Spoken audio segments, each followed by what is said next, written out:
artist now, so I like to paint and do creative stuff. I also like to get out on the waves whenever I can. It's a little difficult, but I like to go surfing here and there, and I like a good hike, good mountainous hike whenever I can. There's plenty of good places to hike out here in Idaho Falls. Do you have any kind of hidden talents? Hidden talents? Other than, let's see. I played almost every sport growing up, so, you know, I can mix it up with the best of them and anything. But other than that, you know, I just really like to paint. I've done well with that so far, and I'd call that my creative hobby for sure. Ramsey Romano, the relief pitcher for your Idaho Falls Chukars. Back to you in the booth, John. Thank you very much, Noah Moore, and thank you, Ramsey Romano, our pregame guest on the Toyota pregame show. Back with the starting lineups right after this on KSPZ.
Melaleuca Field, here's Noah with the starting lineups for both teams. First, starting with the Grand Junction Rockies, Nate Scantlin leads off. He's designated hitter for the Rockies. Batting second is Nico Popa, the center fielder.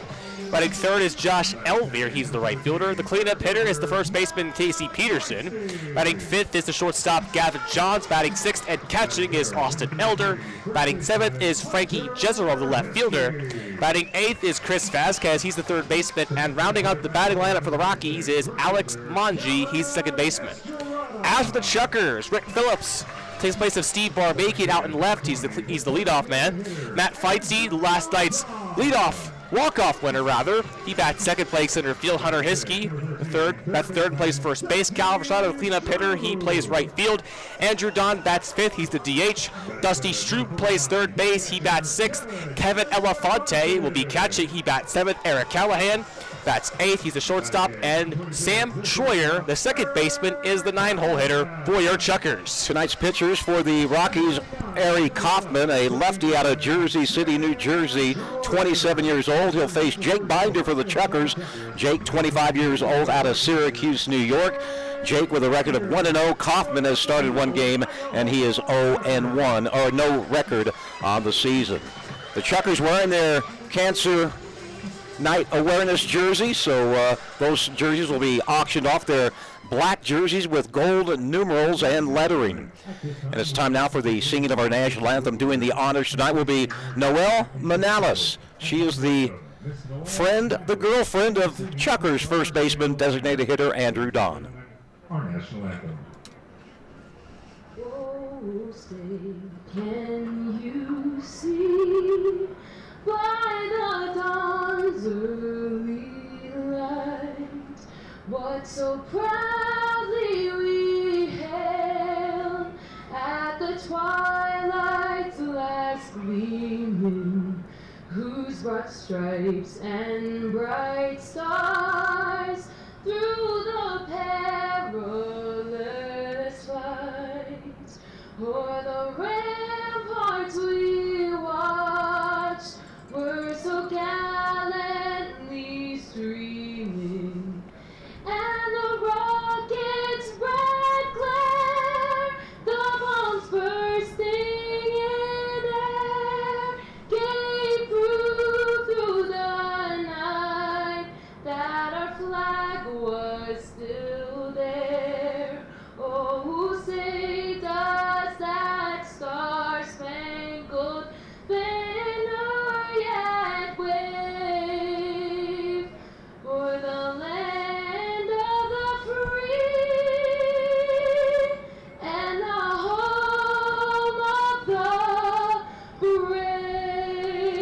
hey, hey.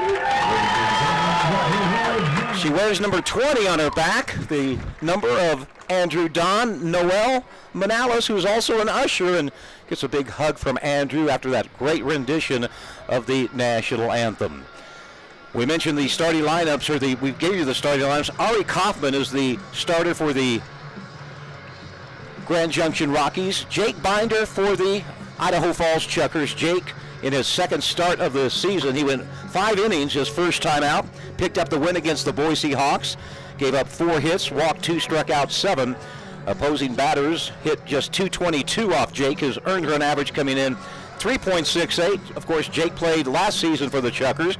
He had a 7-5 record and a 4.98 earned run average, which is darn good in the Pioneer League. So it'll be Jake Binder against the Rockies, and Ari Kaufman, he'll be on the mound for the Rockies against the Idaho Falls Chukars. Real quick, Noah, roster change today. Today was made an injury on Tyler Wyatt, so he's been placed on the injured list, and the Chucks signed a new player. That is correct. Tyler Wyatt was placed on the ineligible list today. He broke his hand sliding into a base during yesterday's game. He'll be out for 2 to 4 weeks, and the Chukars have signed a new pitcher. He is number 37, Jacob Asa. He pitched in the exhibition game in Missoula. So welcome back, Jacob Asa, to the Chukars. Tonight's umpires calling the balls and strikes will be Rick Daly. At first base, Shane Proctor. And at third base, Trevor Walker, Texas Ranger. 73 degrees currently here in Idaho Falls. Not much wind. Slight breeze blowing out towards center field. So we're ready for Game 3 of the 6-game set. The Chukars come in 5-2. They are tied for second in the North. And the Rockies are 2-4. They are in second place in the Pioneer League Southern Division. Time to get the official word to get this thing going tonight. All right, it's official. Chukars baseball on the air on KSPZ, the Sports Zone. Nate Scantlin will be the leadoff hitter. He's done so for the past 2 nights. Scantlin has played center field. Tonight he's the designated hitter for the Rockies of Grand Junction. Hitting .400 on the season. Bats from the left side. He's a speedster. And the first pitch from Binder is outside. Game time, how about a couple of minutes early? 7:03, considering we played 4 hours and 17 minutes last night. Here's the pitch. Ball hit to center field. Feinstein going back. He's going to go back, and he makes the running catch just in front of the Guns and Gear sign in right center field. Again, Feinstein, a great jump on the ball. Out number 1, allowed out, if you will. And it brings up Nico Popa, the center fielder tonight, hit a home run in last night's game. Defensively for the Chukars, Dusty Stroup at third base, Eric Callahan, the shortstop. Sam Troyer gets the start at second tonight, and Hunter Hiskey at first base. Rick Phillips in left, Matt Feinstein in center, Calvin Estrada in right, and Kevin Elefante behind the plate for Idaho Falls. This is Nick Popa out of Pittsburgh, Pennsylvania. Played for the University of Pittsburgh, hitting .259 this year. And the first pitch from Jake Binder, a 90-mile-per-hour fastball on the outside corner for a called strike 1. So Scantlin hit the ball hard, but a great defensive play by Matt Feinstein. And there's a strike called, and it's 0-2. Binder last season pitched 87 innings, struck out 66, and walked 25. The 0-2 pitch, high fastball, 1-2 the count. The Chukars are Jake's 5th team in independent ball.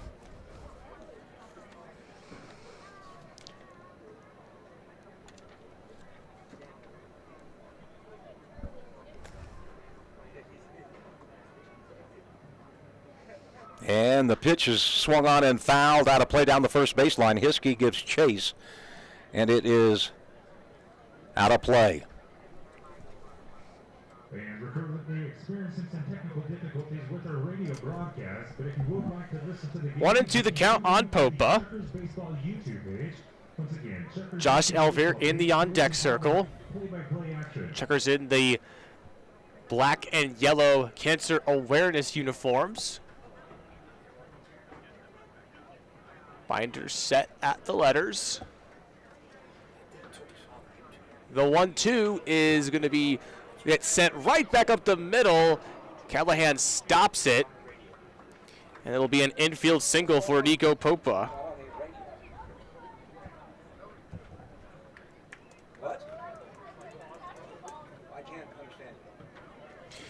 Popa will be the first hit for Grand Junction, and will step Josh Elvier. All right, well, let me know.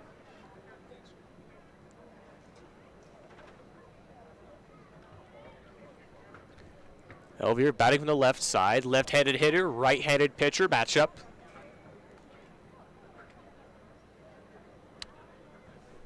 Popa being held at first base. He'll pounce on the first pitch. It'll be sent right towards Phillips, out and left. He'll make the catch for the out.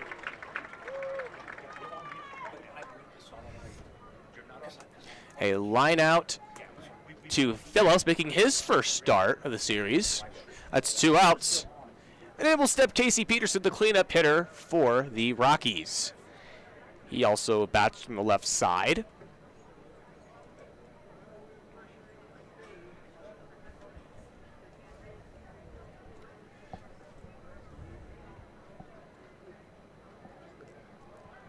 Good crowd here tonight at the Luke, filling in on a beautiful Thursday. Swing and miss. There goes the runner. The tag is in time. What a throw by Kevin Elefante. Guns down the speedy Nico Popa for out number 3. Thanks for filling in for a sec, Noah. No runs on a hit, no errors, nobody left on base. We go to the bottom half of inning number 1. No score between the Rockies and the Chukars.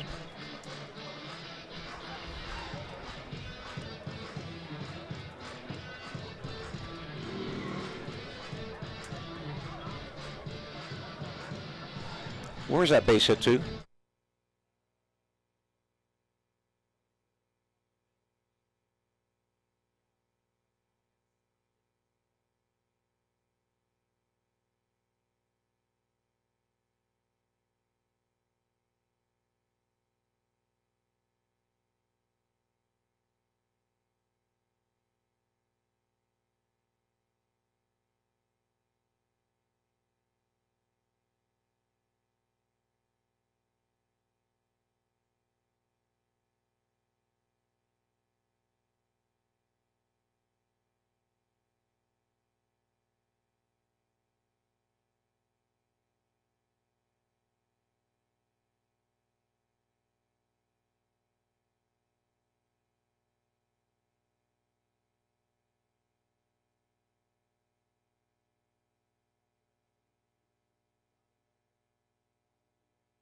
Rick Phillips, Matt Feinstein, and Hunter Hiskey to face Ari Kaufman, 6'2", 225 left-hander out of Jersey City, Jersey.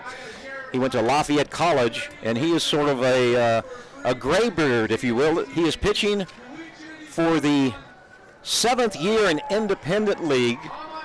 He's worked for 8 teams, and last year in the Pioneer League, Kaufman pitched for Great Falls, for Missoula, for Billings, and now he's pitching for Grand Junction. So let's see, there's only 6 more teams to play in the Pioneer League for Kaufman. But last season, he was a combined 4-3 with those 3 Pioneer League teams and an 8.18 earned run average. Ari Kaufman, he is 27 out of Jersey City, New Jersey.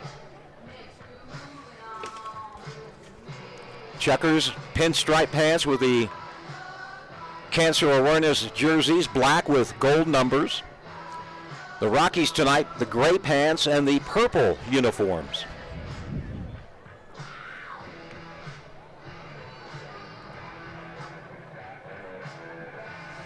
One game already underway in the Pioneer League. Northern Colorado roughing up the vibes again of Rocky Mountain 13-7. And Billings has jumped all over Glacier, 6-0. Rick Phillips has been to the plate just 9 times. He's 4 for 9, 444 with 1 RBI.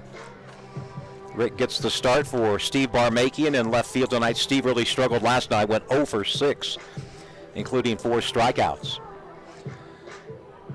Phillips played for Santa Fe in the Pecos League back in 2019. He did not play in 2020 or 2021. Right-handed hitter is Rick Phillips facing the lefty Kaufman. And the pitch is high to Rick, ball one. Phillips out of Reynoldsburg, Ohio, 6'2", 185. Bats from the right side, but he throws from the left side, which is very unusual in baseball. And that one hit him, or nope, he got out of the way of it. Looked like he hit it, but he was quick on his feet, and the count is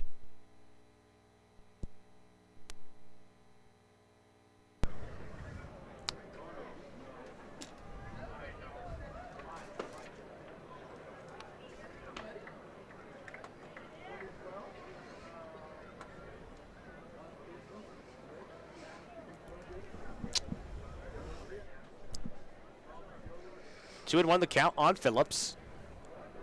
We lost our feed there for a moment.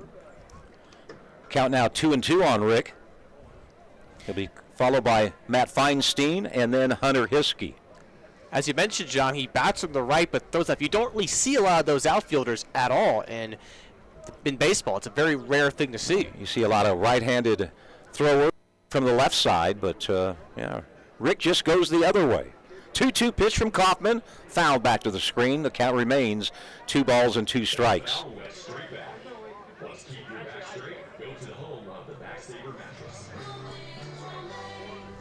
Just underway here at Melaleuca Field on this second day of June.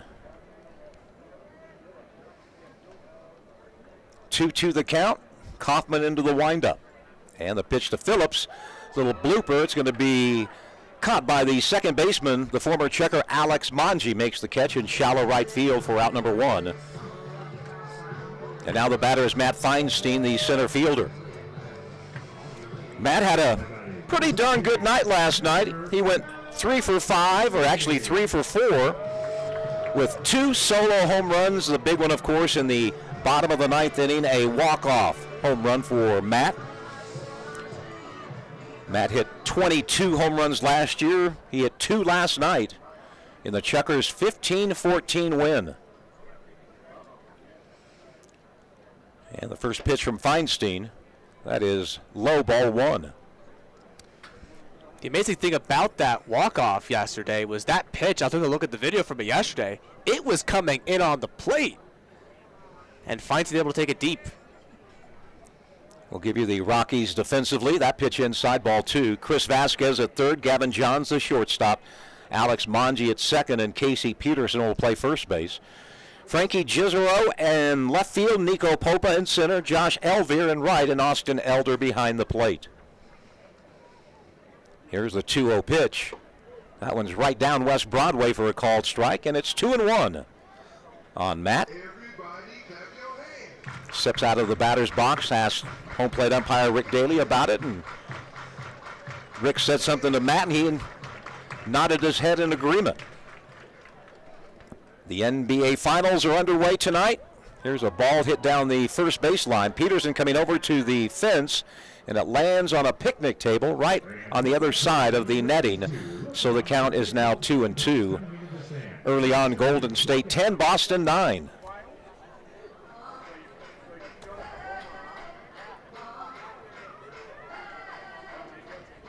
Two and 2 with 1 out here in the bottom half of inning number 1. Last night, the Chukars scored 6 in the bottom of the first, then had to hold on for dear life. The 2-2 pitch, breaking ball outside, and it's full at 3-2.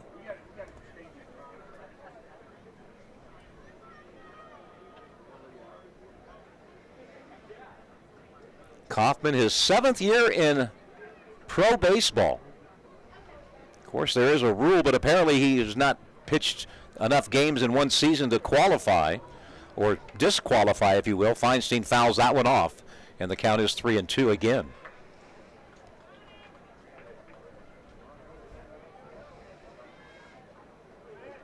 Full count on Matt. Hunter Hiskey on deck.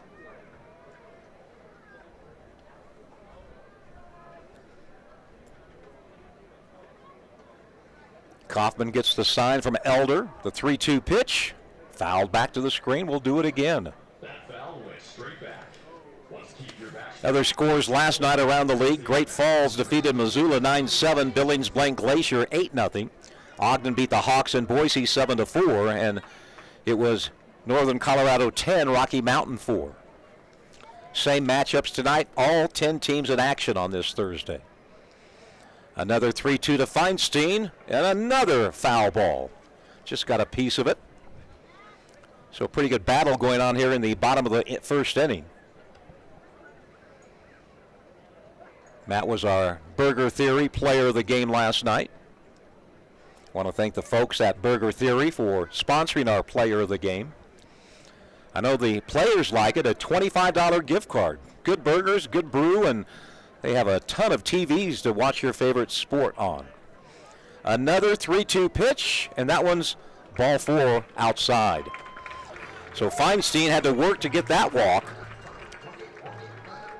And it's Hunter Hiskey, the Chukars first baseman. It's a 9-pitch battle between him and Kaufman. A very, very good at-bat by Feinstein. It will step Hiskey. Hunter batting .310, 3 doubles, 2 triples, and 10 RBI. In fact, there are 3 Chukars with 10 RBI, and all 3 are in the lineup tonight. The first lefty-lefty matchup, Kaufman against Hiskey. And Hunter hits lefties pretty darn good. Here's the pitch to Hunter. Pitch is a called strike, low, but on the inside corner.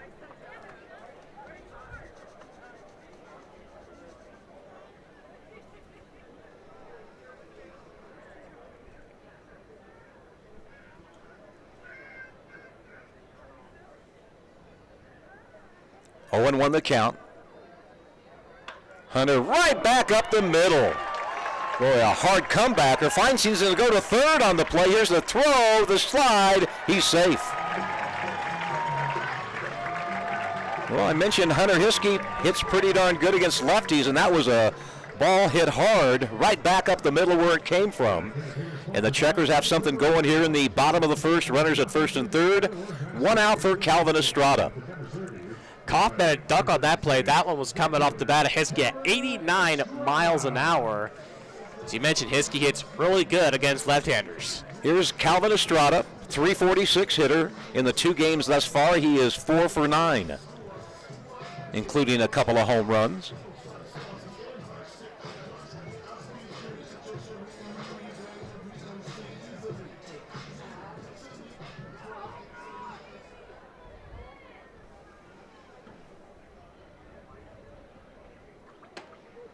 There's a pitch that's a called strike 1.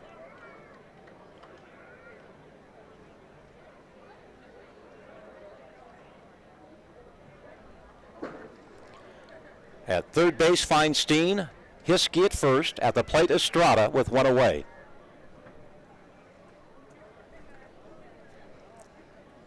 Here's the pitch to Calvin. Misses outside. Evens out the count at 1-1.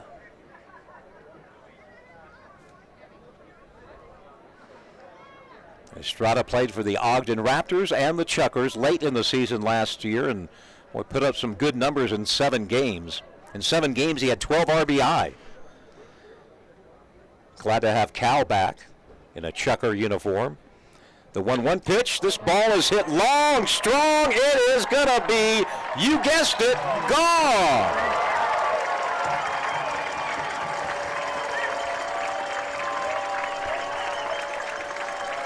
.464 feet. That's the longest we've seen all year. Calvin Estrada got it all. 464 feet. Bomb by Cal, and it's a quick 3-0 ball game. One of the farthest home runs we've seen at Melaleuca Field over the previous couple of decades. 464, wow. Calvin now with 3 home runs and RBIs, 11, 12, and 13. Here's Andrew Don, swings at the first pitch and fouls it into the stands. And Look Out Credit Union reminds you to look out for baseballs and bats coming into the stands. So be sure to look out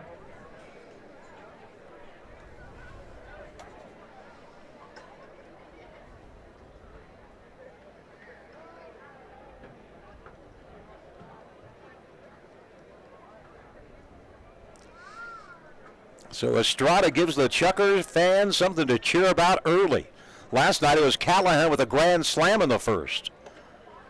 Andrew takes that pitch outside, 1-1. Andrew came in late in the ball game and as a pinch hitter, and he went 2 for 2. And talking with Billy Gardner Jr., he said, hey, Donnie had some good ABs last night, so he gets the start tonight.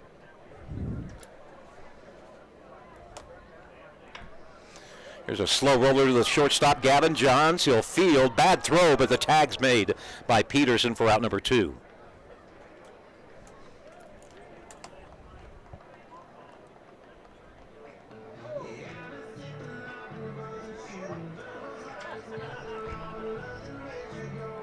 So 2 away for Dusty Stroup back into the lineup after a couple of days off. Dusty, the third baseman, hitting .200, has 1 home run and 2 RBI on the young season.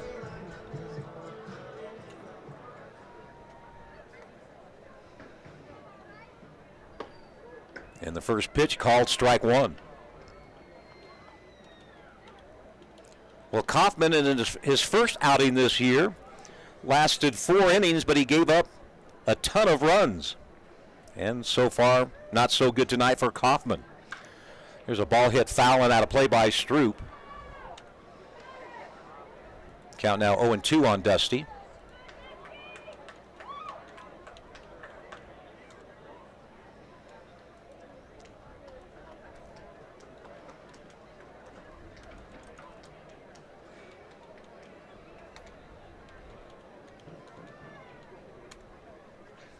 That pitch hits him. So Dusty takes one for the team. The inning continues for Kevin Elefante.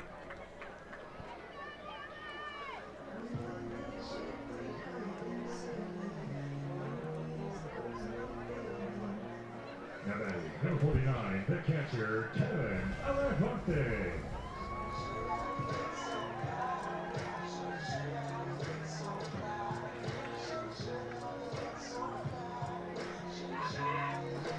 Kevin 1 for 4 so far this year.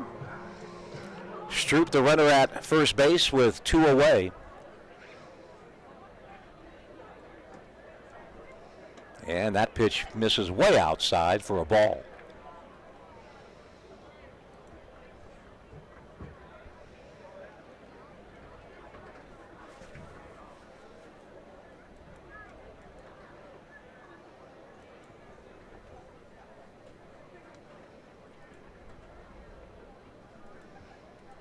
The 1-0 pitch, called strike, evens out the count at 1 ball and 1 strike.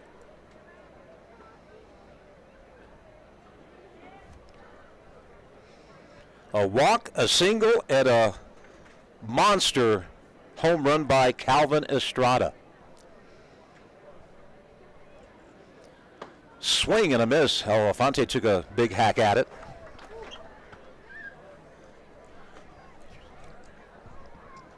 Thank you, Chet Taylor. I just received my Skyline State Championship football ring for the Skyline Grizzlies. Chet Taylor, an assistant coach for the Grizz. Of course, Scott Berger, the head coach, he's a season ticket holder. Pitch is fouled back, and it's 1-2. Not too bad, huh, Noah? I like how it looks. It's very well designed. The Grizzlies have won back-to-back state titles in Idaho. 1-2. Stroup at first, and swing and a miss, and Elefante strikes out, but the Chukars strike big time on the Calvin Estrada home run that traveled 464. We've played 1 here at Melaleuca Field. The Chukars 3, and the Rockies nothing.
Johns and Elder facing Jake Binder. Staked to a nice 3-0 lead, although last night Daniel Silva was staked to a 6-0 lead, and he couldn't get through the 4th inning.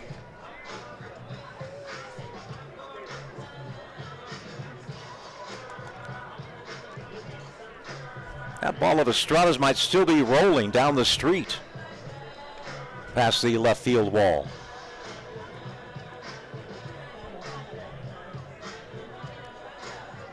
Crowd starting to fill in. Cancer Awareness Night.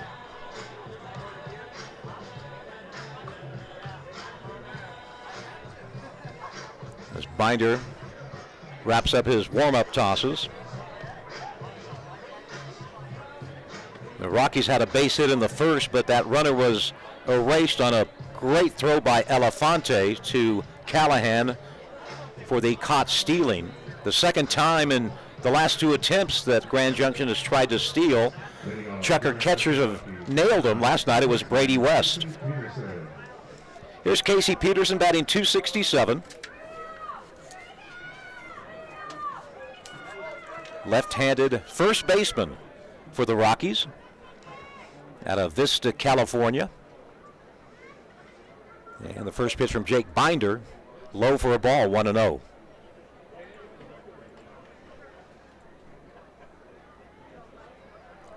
I think we have everything set.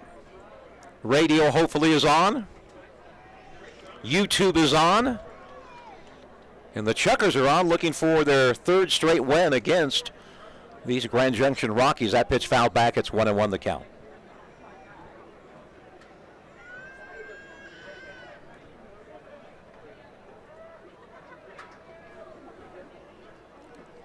One ball, one strike. That pitch low by Binder, the count 2-1. Chukars now with 10 home runs on the season. That is 2nd in the Pioneer League behind Glacier. Although the Range Riders hit 12 against that Rocky Mountain Vibe pitching staff. And by the way, the Chukars go to Rocky Mountain after this homestand. A big swing and a miss on a Binder pitch, and it's 2-2. Last season, I think the Chukars won 20 out of 24 games against Rocky Mountain, and they beefed up their batting averages big time. Binder, 2-2 on Peterson, leading things off here in the top of the 2nd. And he hits it foul, 3rd base side. More of a typical crowd tonight here at Melaleuca Field. Last couple of nights just shy of 1,000. No special promotions going on. Tomorrow night it's Little League night and Dollar Popcorn night here at the ballpark. Sponsored by Now 105.1 and 100.7 My FM, 2 stations of the Sandhill Media Group, which KSPZ is a part of. That pitch outside misses, and it's 3-2.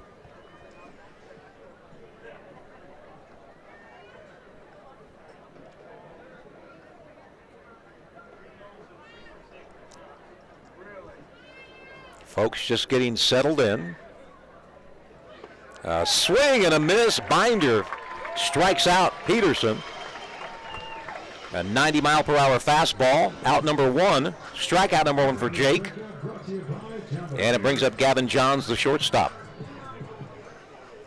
Johns is struggling this year, just batting .091. 2 for 22 for the Rockies shortstop.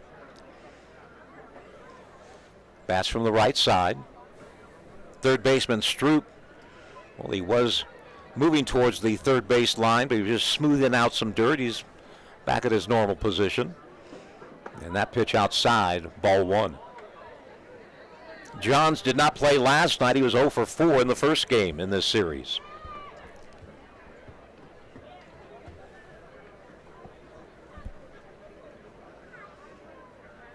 The 1-0 pitch fouled off the netting above the Chukars dugout. Evens out the count at 1 apiece.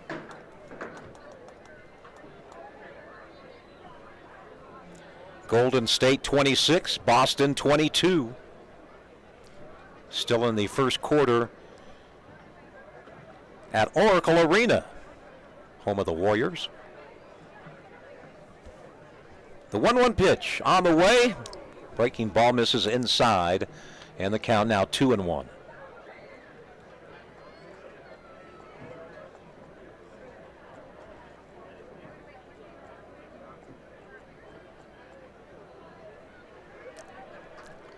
Nice to have you along for another night of Pioneer League baseball on KSBZ.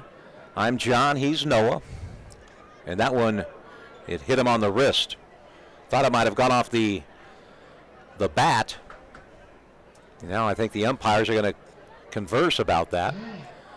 The way it was bounced off, it looked like it might have hit the knob of the bat, not the hand. That's what it looked like at first, I'll admit. It looked like it had hit the knob of his bat. And Gavin Johns didn't rub it or look at his hand, so, yep, they're going to call it a foul ball, I believe. No, they're not. He'll stay at first base. So Johns hit by a pitch, at least we think he was, and here's Austin Elder, the catcher. Number 19, the catcher, Austin Elder. 1 out, 1 on. Chukars with a 3 spot in the first to take an early lead.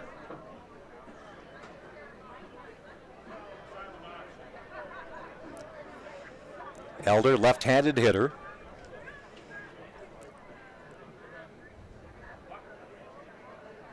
Binder comes set. The pitch home, low, ball 1.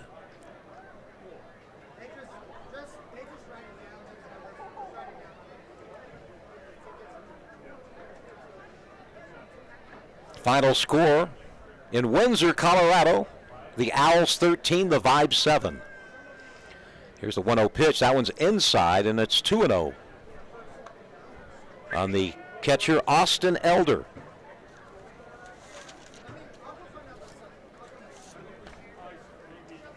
Elder played for the Rockies last season, hit .376 with 13 home runs.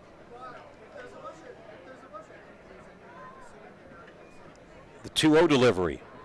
That one low as well, and it's 3 balls and no strikes. Jake walked just 2 in his first outing of the year in the 5 innings he pitched against Boise.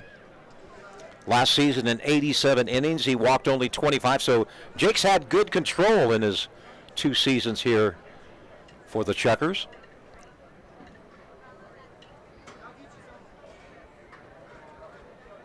The kick, the 3-0. Close enough to be the automatic 3-0 called strike, 3-1. As we look at TrackMan, the strike zone just barely nicked it at the bottom of the zone. Binder looks at it, the runner at first. That's Johns. Pretty good lead over at first. And here's the 3-1 delivery. That one is low, ball 4. So a strikeout, a hit batter, and now a walk. And the Rockies have 2 on with 1 out for Frankie Jezero. Last night, Noah, in the game, the Chukars got big leads, but boy, the Rockies kept battling all night long. Yeah, and that 4-hour marathon we had last night, Chukars reached out to a 6-run lead, 5-run lead, but almost every time it sounded like the Rockies had something to counter those Chukars leads that they had put up for themselves. Jezero is batting just $130 this year. He's a left-handed swing. Actually, he's a switch hitter, I believe. Yes, he is. They have another switch hitter on the team. And he goes the opposite way, laced one foul into the picnic area, and it's 0-1 on Frankie Jezero. Another kid out of Pittsburgh, Pennsylvania. Played for the Raptors and the Rockies last season. Combined, .332 hitter. But not a good start for the lefty. 0-1 to Jezero. Chopper, Binder's going to field it. He'll make the sure out at first base. Out number 2, the runners move up. So a little comebacker to Jake Binder. And now runners in scoring position, 2 of them for Chris Vasquez. He's playing third base tonight. Number 3, third baseman, Chris Vasquez. Vasquez on the season, a .280 hitter. Here in the series, just 1 for 8. Home plate umpire is going to dust off that plate.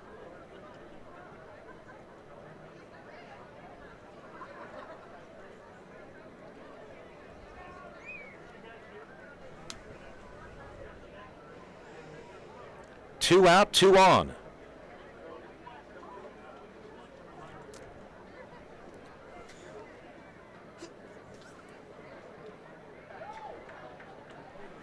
And a foul ball, 0-1.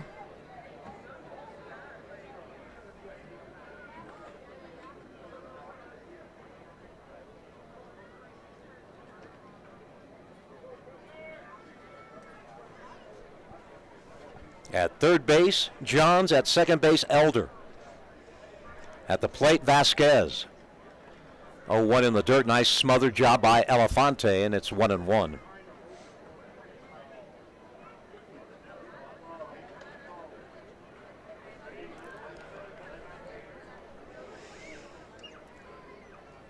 No hits in the inning for Grand Junction. A hit by pitch and a walk have put the two Rockies on the bases. Count 1-1. Vasquez batting 8th in the Rocky lineup. And Vasquez is tired of waiting for Binder to get the sign from Elefante.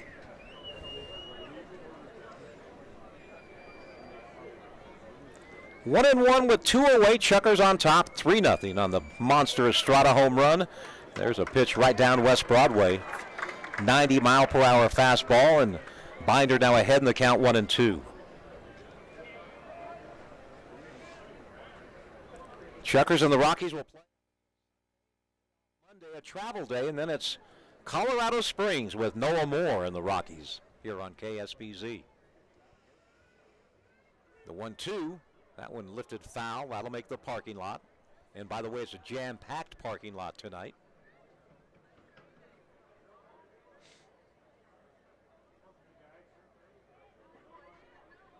They're auctioning off the game-worn jerseys the Chukars are wearing tonight. All the proceeds going to local cancer projects.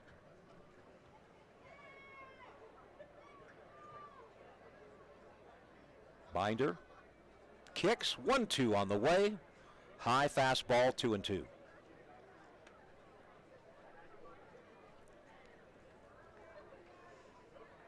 We had a bad boy shortage tonight. I volunteered, but they said they didn't have a big enough uniform for me. I started my baseball career as a bat boy for the El Paso Sun Kings. Back in the dark ages. Pitches low. Fans are moaning and groaning, but pretty good call by the home plate umpire, and the count full 3-2. You might be able to hear Baseball Bob. He's throwing out his 2 cents. Full count.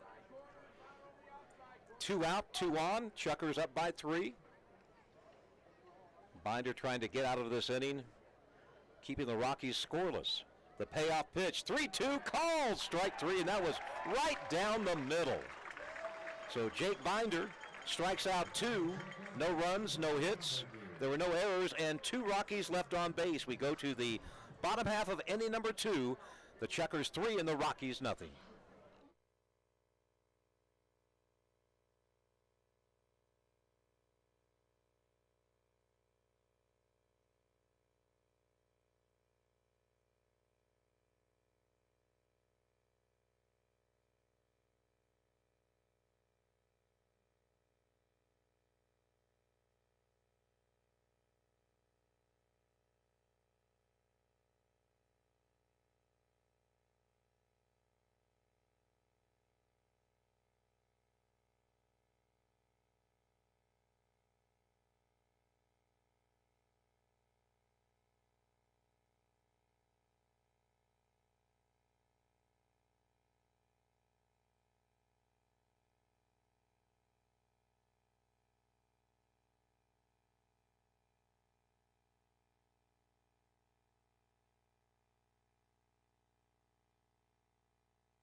McDermott Field.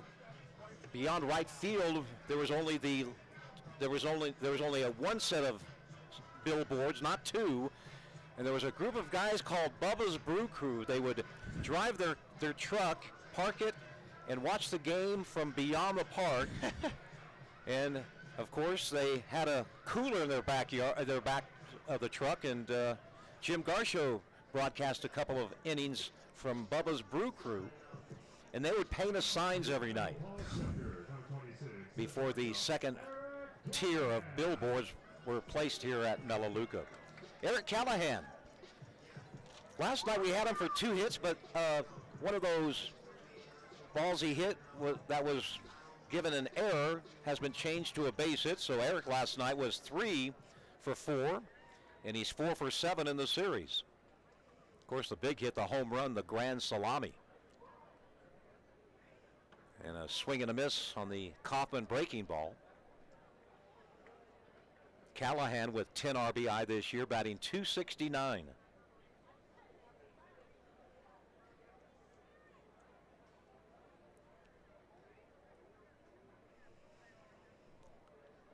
Just underway here in the bottom of inning number 2. The 0-1 pitch, that's outside. 1 ball, 1 strike. Tomorrow night, the lefty, Sam Kornstad, will be on the Melaleuca mound to face the Rockies. That pitch got the inside corner, and the count now 1-2 on Callahan. Kaufman, a lefty, has played independent ball for 7 years and 8 different uniforms he's worn. The 1-2, that's hit down the right field line, but drifting foul. That might land in the hot tub. A plunk ball, if you will, but I don't think it did. It just went sailed past the Brady's hot tub.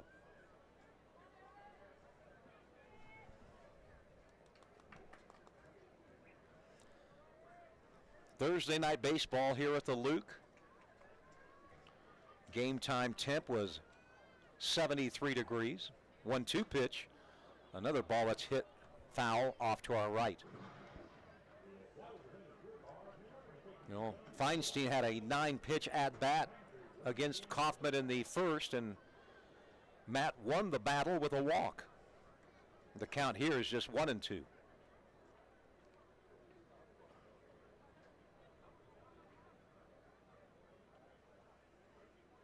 Kaufman into the windup, and the pitch is going to be a one-hopper to the shortstop. That's Gavin Johns. He backhands, and he makes a strong throw for the first out of the inning. Actually, it was a 2-hopper, or the short hop, but Johns backhanded and made the strong throw.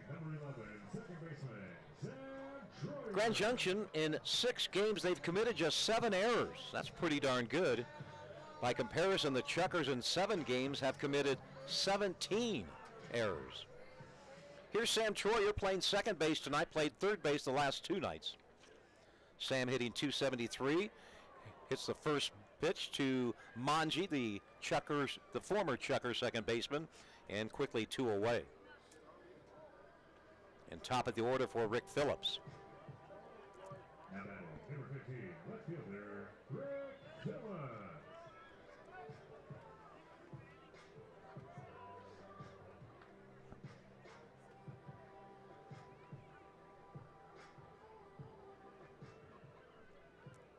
Phillips popped out to the second baseman in shallow right field. Came in batting .444, hits the first pitch foul. Hasn't played all that much. I believe just 2 games so far this year, starting his 3rd game tonight.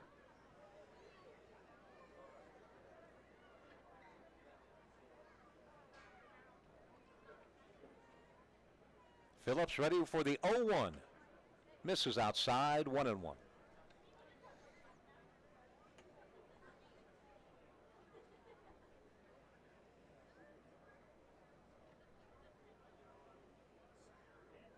Two away, nobody on base. We're in the bottom of the second. Chukars lead 3-0. Game 3 of the 6-game series. That pitch is high. 2-1 the count. Matt Feinstein on deck for Idaho Falls.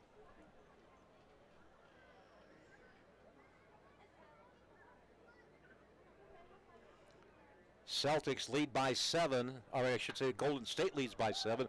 A ball hit hard to the third baseman. Nice play by Chris Vasquez. It was hit hard. He backhanded, made the perfect throw, and Kaufman retires the Chukars on 3 straight ground ball outs. We played 2 on this Thursday. Idaho Falls leads 3-0. I love that sound. There are many reasons to love my style checkers. Rewards, account.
Chukars on top 3-0. The 9, 1, and 2 hitters will face Jake Binder as the Smokin' Fins fish flip is going on. And special guest tonight, Mr. D.G. Elmore of the Elmore Sports Group, of course, the owners of the Idaho Falls Chukars, among other sports organizations. DG, good to see you. Good to see you, John.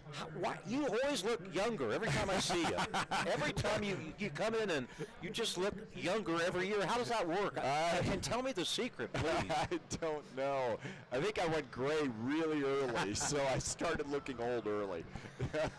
How's the Elmore Sports Group? Tell us what's new in 2022. Well, you know, the nice thing is everybody's playing a full season, and we've got all sorts of fans in the ballparks, and they're having a great time. So, I mean, first time in a couple of years that we've been able to say that. So it's really terrific.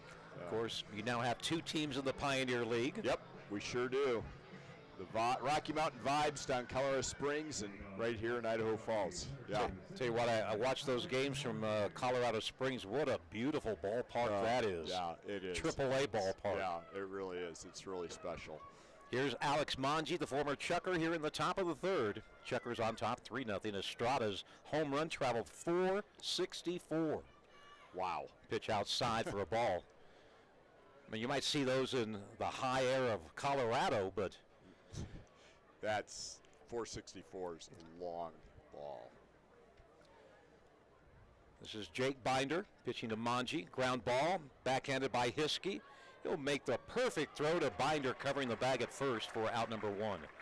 How many years now, DG, has it been since the Elmore Sports Group took over? I hate to put you on the spot, but I think I want to say 87. Yeah, is my recollection.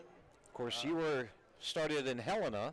Yeah, and your dad was the guy who oversaw things. By the way, how's your dad doing? He's doing pretty well. I was with him a couple weeks ago. Good. And what a great man. He is doing pretty well. So, Dave Elmore, for folks who aren't aware of it, he had a big role in getting this ballpark built. Indeed. Count 0-1 to Nate Scantlin. DG, run down what Elmore Sports Group. I can't keep track of how many teams you guys have now, but let's run them down. Line drive caught by the second baseman.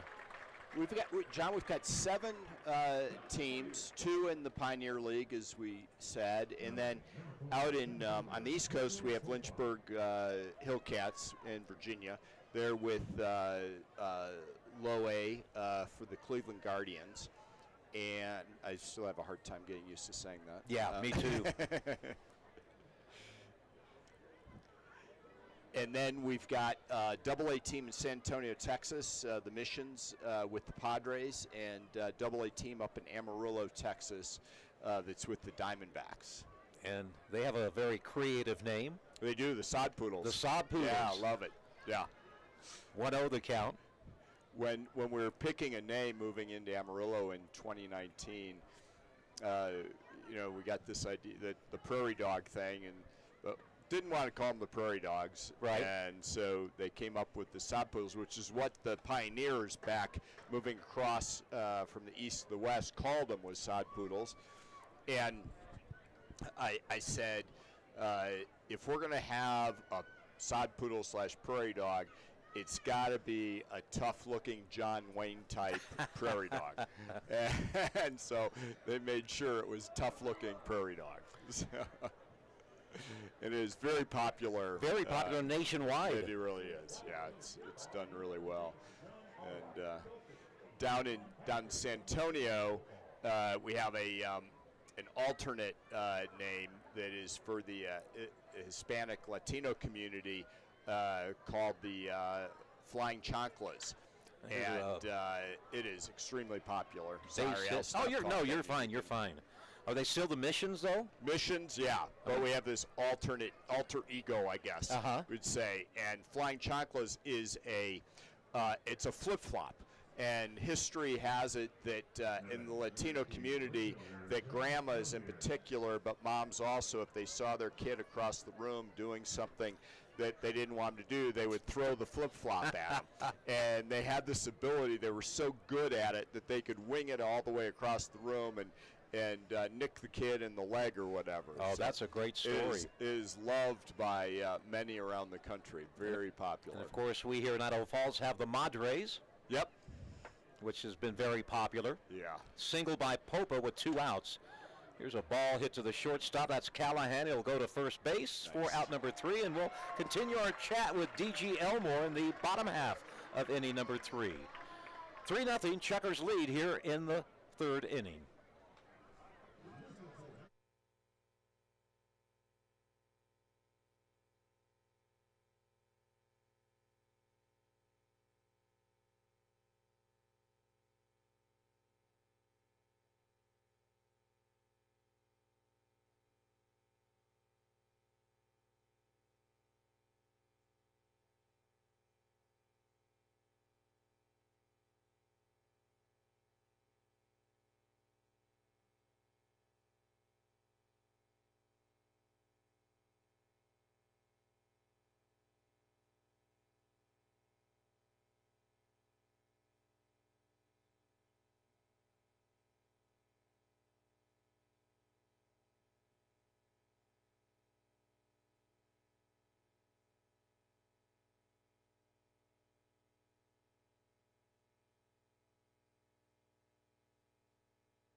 We're having to get balls ordered in China, and then dealing with the supply chain issues and all those things that when we were in affiliate baseball, we have to worry about. Exactly. That sort of thing.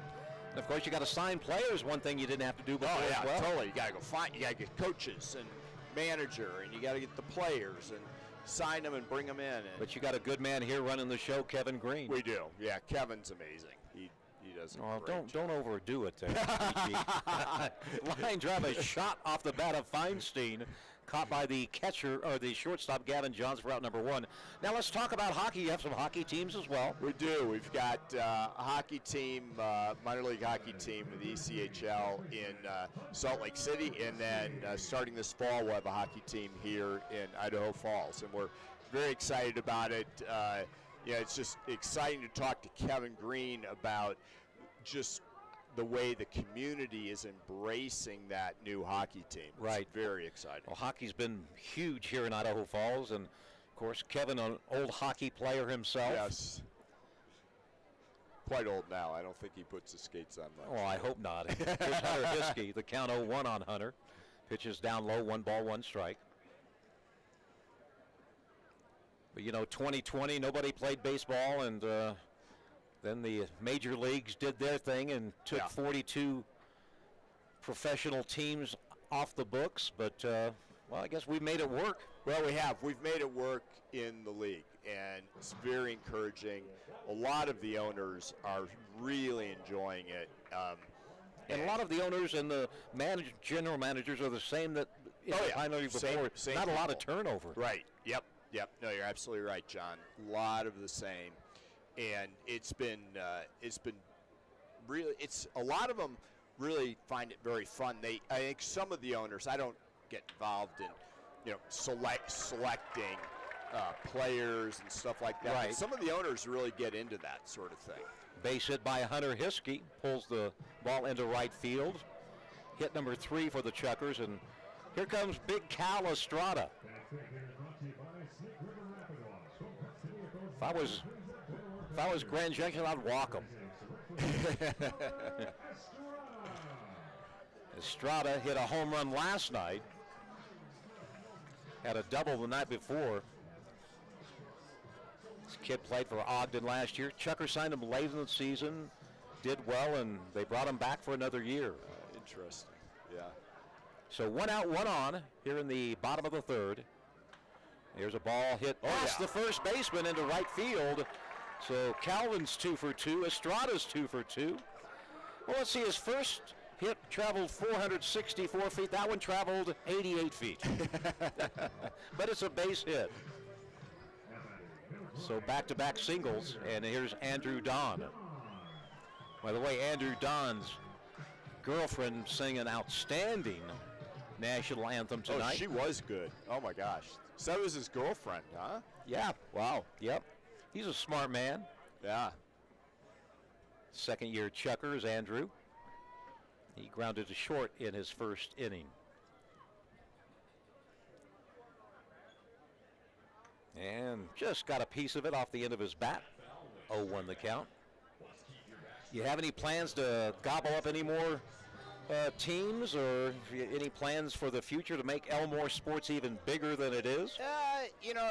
It's hard to say. We look for opportunities if they come along. I think that what we've seen is that the values and the success of minor league baseball has continued to flourish even in the midst of the changes that Major League Baseball created. And we weren't, most owners in 2020 were very unsure what that was going to look like. And coming out of last year, it was everybody felt very reassured with what the values and the future of minor league baseball is going to be. Of course, the Pioneer League grew by 2 teams. It did. Yep. And I think there might be talk of a 12-team league, which would make things a little easier schedule-wise. It would, yeah. I mean, if we can pick up some more teams, in particular in the somewhere around Salt Lake area, between here, that'd help us a lot. There's also talk of possibly one in Pocatello that would be really exciting for us. And I've heard Twin Falls, maybe they have a great college program and a great field. Yep. So, we've got, I think if we can get something that, if we'd had a travel partner and a close rival like that, that would be really outstanding. Andrew Don, count 0-2, he's fouled off 2 straight. When Pocatello was in the league, I'll tell you what, that was a lot of fun. You just get on the freeway, 45 minutes, you're there, no motel rooms to stay overnight. Right. And, I'm sure the general managers enjoyed that. Yes. And it was a great rivalry. Yep. But the Pocatello's Hallowell Park just not up to standards. No, there would need to be a new ballpark, and we'd love to see something else down in the Colorado area. I'm not sure where that might be, Hey, but just don't go to Lethbridge or Medicine Hat. right. please. I don't think we're going up north. Yeah. Talk about a bus trip. I went one time, DG, to Lethbridge. Yeah. Oh, man, was Yeah. that a Long, nightmare. Long, yeah. And we had that team, as you mentioned, Yeah, you team had in the team. Helena that we had moved from Medicine Hat. And, there were, at one point there were a number of affiliated minor league teams up in Canada. Right. And they just started leaving one by one. And Medicine Hat was a fine community, but it just didn't make any sense. Runners for go us. on the 1-2 pitch. It's a double steal. Actually, Andrews strikes out, but still a double steal and a good pitch to steal on. It was a breaking ball. So Hiskey swipes third. Estrada now at second. Two more Chukars in scoring position for Dusty Stroup.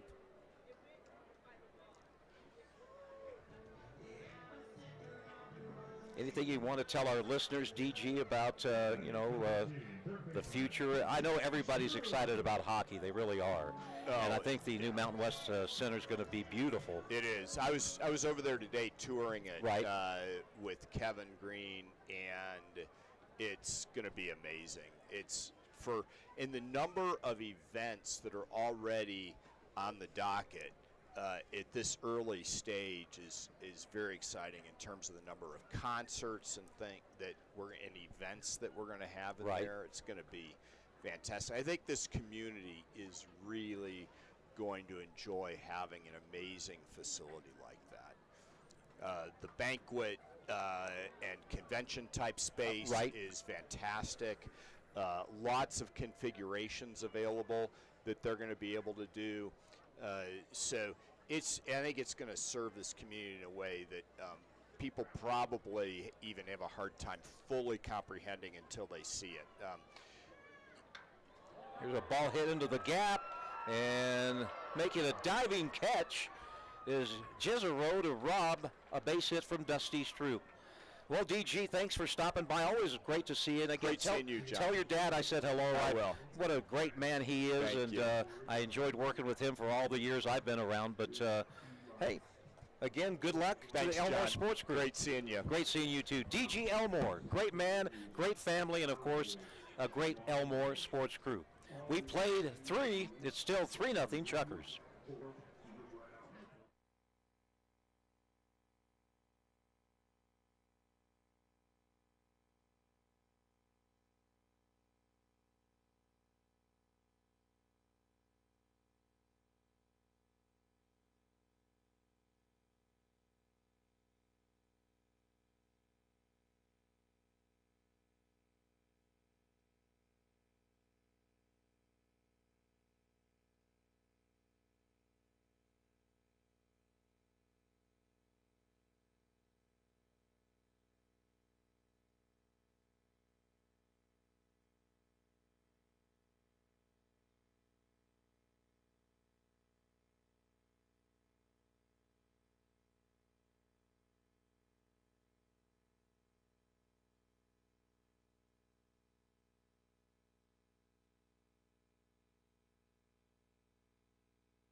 No runs, 2 hits, no errors for Grand Junction, 3 runs, 4 hits, and no errors for the hometown Chukars. Tonight is Cancer Awareness Night, brought to you by Teton Cancer Institute, and Nate Esplin's with us right now. And Nate, thanks for stopping by the booth. We appreciate that. All right. Cancer, I loved your speech. I mean, it has affected everyone. My mother-in-law died of cancer. My aunt died of cancer. And, it's something that seems to be not going away. Yeah, I can barely hear you, but there we go. Is that better? Yes. Okay. Sorry about that. No, Yeah. no problem. Sure, it's been something that's affected me in particular since I watched my 19-year-old brother diagnosed with that ravaging disease, and then it's been pretty neat. There's just so much hope anymore. Cancer sucks. We all know that. Yeah, thank you. But it's great to be a part of just helping, cure cancer to begin with, but just to provide patients with a little bit more hope and numbers with earlier detection, and the treatments that we've got, even in our own backyard, things that are coming to Idaho Falls have provided so many patients with a ton of hope. Tell us what you do at Teton Cancer Institute. Sure. Nate? So my official title is radiation therapist. Most people probably have heard of radiation treatments. Right. There's usually 3 options for most cancer treatments. You got surgery, chemotherapy, or radiation. And radiation is using high-energy X-rays to treat specific spots where a cancer tumor may be or maybe have been removed from. And you almost receive it like a medicine dose, where a radiation oncologist, a doctor specialist, will prescribe based on the type of cancer a specific dose to a specific site, and they'll receive that for up to about 6 to 7 weeks sometimes, but just kind of depends on what the goals of the cancer treatment are. So there's a strikeout as Peterson goes down swinging one out here in the fourth, talking with Nate Esplin of the Teton Cancer Institute. I'm sure years ago folks had to travel to maybe Salt Lake to get treatment, but here having things locally, that's got to be huge for not only the patient but the families. Yeah, I think it's a huge relief, and a lot of them maybe even when they're diagnosed, it's kind of a whirlwind of just stress and wondering what's going to take place. I think it's provided a ton of relief when they realize how much they can be able to do by being able to still go home and be in their own bed that night. There's still some things they've got to go down to other specialists, but yeah, more and more. And I think in particular, Mountain View Hospital, who owns Teton Cancer Institute, have done a great job of trying to provide as many resources as they can to benefit those patients. So, is the success rate moving up? Yeah, I think to a large degree. It's kind of interesting, because there's so much that's funneled into research for the ultimate cure of cancer. Right. And we still may never live to see that day for sure. But as I was saying, there's a lot more tools that they've got for both oncology doctors as well as other physicians, where patients can come in and can have this earlier diagnosis. A lot of times that's making a huge difference, like, say prostate cancer and breast cancer, where they're the most prevalent with men and women. They've got amazing tools now to be able to be on top of a diagnosis, get treatment going, and have the numbers much better than what they were even a few short years ago. Early detection, and that's the key, isn't it? Yes, exactly. So, of course, your Chukars are auctioning off the game-worn jerseys tonight, and the proceeds will stay here in town. Explain what they will be used for. Yeah, it's actually in conjunction with Mountain View Charity. Okay. And I've seen it time and time again. There are patients that will come in, and whether they have insurance or not, it only takes a visit here and there for those dollar signs to just go up considerably. I can imagine. And so we've got a lot of like finance specialists and social workers and others that will work alongside patients. And there's many times where the money that goes into the Mountain View Charity can just be able to lighten that burden a little bit and help them with going through the cancer treatments and other things that way. Speaking of help, I understand you were a host family last season. Yeah. And John Nunley, what a great young man he is. He sure is. Him and his wife both actually stayed with us, and we really immensely enjoyed. In fact, I've got my son here. What's your son's name? My son's name's Emmett. Emmett. And we had a couple of times where... Why is he wearing a Rockies hat? That was his Little League team last year. I was like, buddy, you chose the wrong hat. He's like, I tried to look for the Chukars hat. I couldn't find it. Oh. Well, he's got a Chukars T-shirt on, signed by Charlie, so that's good. We're still doing all right. Yeah, but, John Nunley, just fine young man. He definitely is. Yeah. We were way excited to find out that he was making it another year with the Chukars as well. So... yeah, we had a great experience. In fact, they came up. He's originally from Arizona, and they came up and visited us in December. His wife had never really even experienced snow, so it was really fun. just like a giddy schoolgirl to see her. When they flew in, there was snow coming down. Yeah. She was just so excited to see it. See the snowflake. Host families, you've built a lifelong friendship now. Yep, I would definitely say so. We're really glad we did it. And So, hats off to the host families that host these young gentlemen, and they are Yeah. gentlemen. yep. 2-0 the count, with 2 out, nobody on base. We're in the 4th inning. Cancer Awareness Night here at the ballpark. And here's going to be a ball hit into right field in front of Estrada for a base hit. Nate, anything, what, if you could tell the listeners one thing, you know, how they can help, what they need to do, you know, how do they go about, you know, fighting this dreadful disease? Yeah, well, it's kind of like what I said at the first of the game. Every single one of us has a neighbor or a friend or family members that are going through this.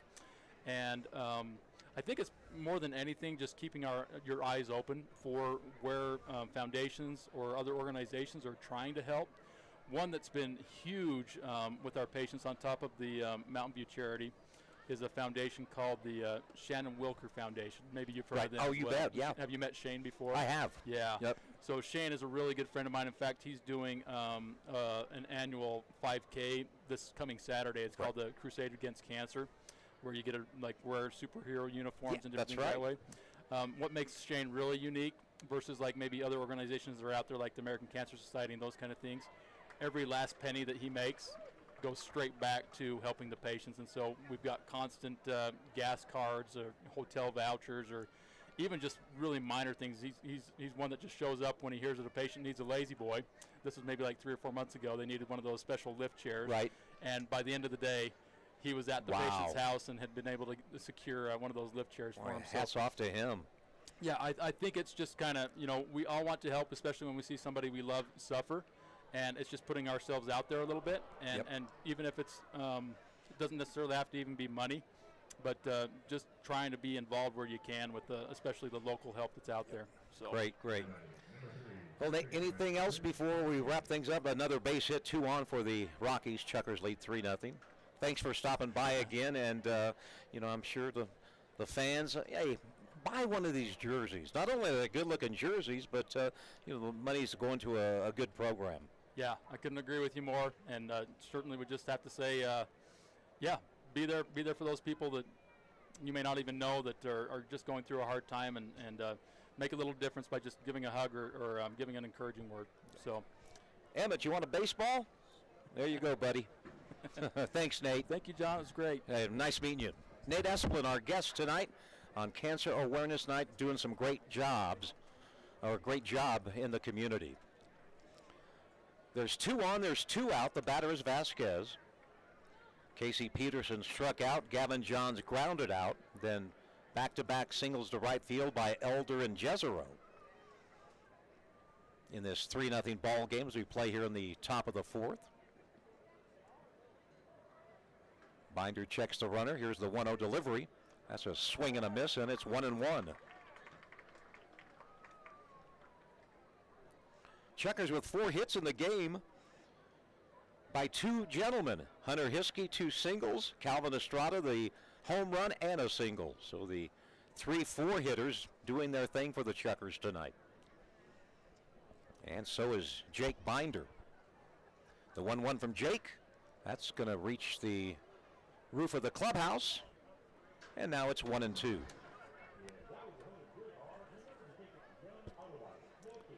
Noah Moore is warming up in the broadcast bullpen. He'll be coming in the bottom of the 4th.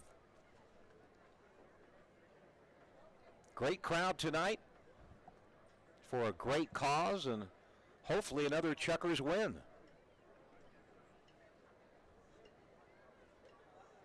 Looking for their 3rd straight win against Grand Junction.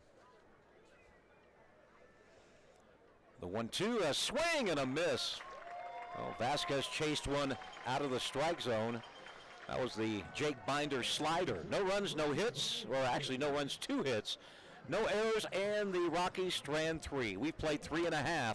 It's still Idaho Falls 3 and Grand Junction nothing.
the 8th by a Jared Walsh double, but a great outing for Italian.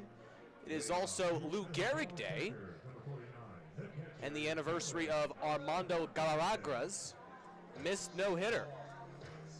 Still feel sorry for that young man. As do I. Oh my goodness. One of the worst missed calls, I think, in baseball history. Here's Elefante. By the way, in the first game of the doubleheader, the Yankees hit 3 home runs off Shohei Ohtani as they won the first game 6-1. Including that towering blast by Aaron Judge. He's got 19 this season.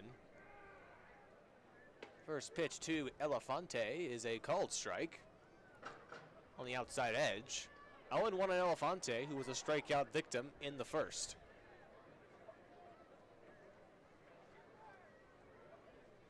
No activity in the Rockies bullpen.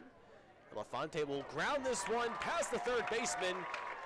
It's a base hit for Elefante. He's going for 2, and he'll get there. His first extra base hit as a Chucker. He'll lead off the 4th with a double. We hit that one right down the third baseline. No chance for Vasquez to get any leather on it. So nice job, Kevin, in a rare start tonight. Here's Eric Callahan, 0 for 1 tonight. It is indeed a rare start for Elefante. This is only his second start at catcher. Brady West has been doing most of the catching, and the other catcher on the roster, Hunter Hiskey, has been the everyday first baseman so far for the Chuckers.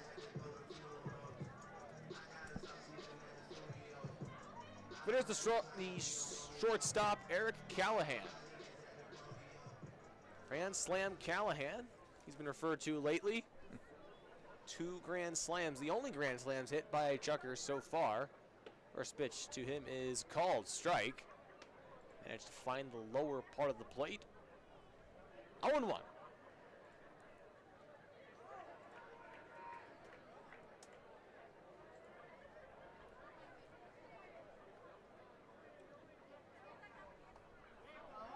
Elefante. The good lead at second, the 0-1. Swung on and missed. That ball skipped in front of Callahan. Kaufman getting Callahan to chase. He's down the count 0-2.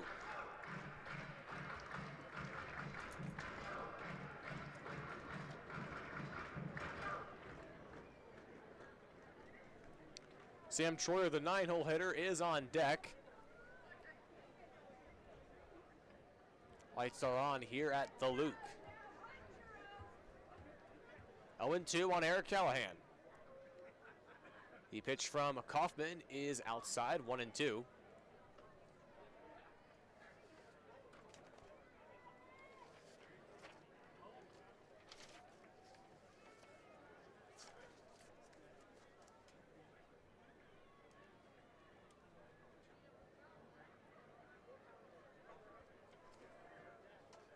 Kaufman looking to get through the 4. There's a check swing, and it's outside. 2-2.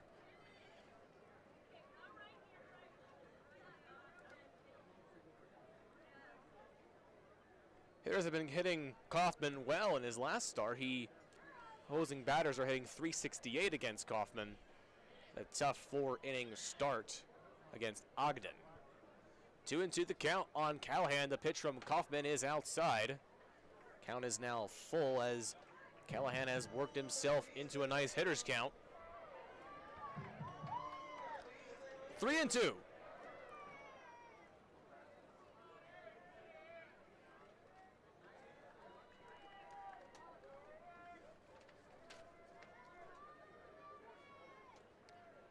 Kaufman set at the letters. He looks Elefante at second. The payoff pitch is fouled back. 68 pitches for Kaufman. 44 of them being strikes. Been able to attack the zone well through 3 innings. He's given up only 5 hits to Chuckers hitters. Sam Troyer, again, is the on-deck hitter, the 9-hole hitter for your Chuckers. Full count on Eric Callahan. First, a step off.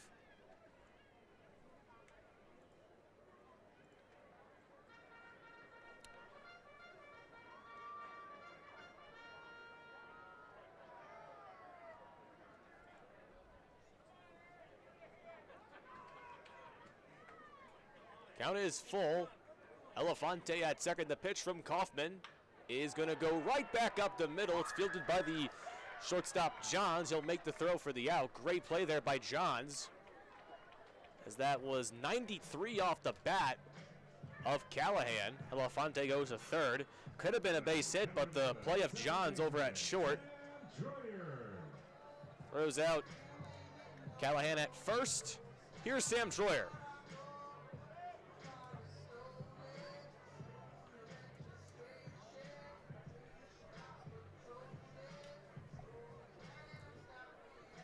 Troyer's 0 for 1 with a ground out to the second baseman,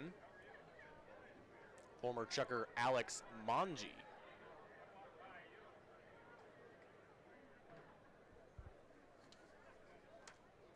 Troyer will pounce on the first pitch, grounded right to the third baseman Vasquez, and it will allow Elefante to score, sliding in. A productive out puts the Chuckers up 4-0 over the Rockies.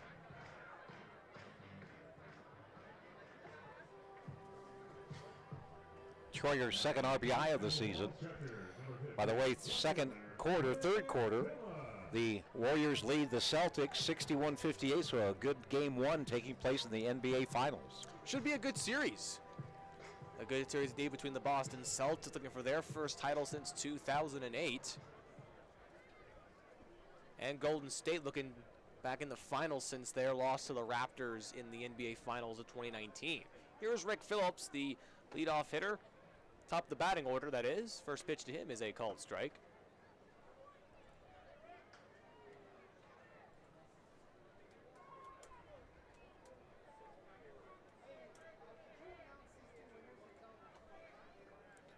Yoan will skip away from the catcher, Elder. It'll bounce towards the backstop. It's 1-1.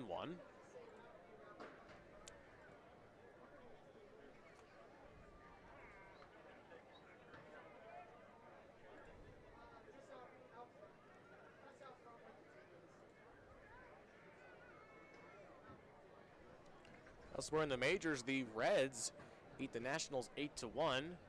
Lots of trade rumors there. Trade rumors that the general manager of the Nationals would trade Juan Soto. The next pitch to Phillips is inside. 2-1 the count. Of course, we'll have a full Major League score rundown on our post-game show.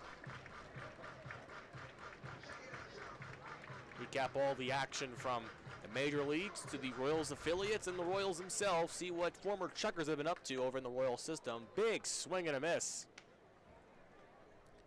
by Phillips. It'll bring the count 2-2. Phillips 0 for 2 tonight.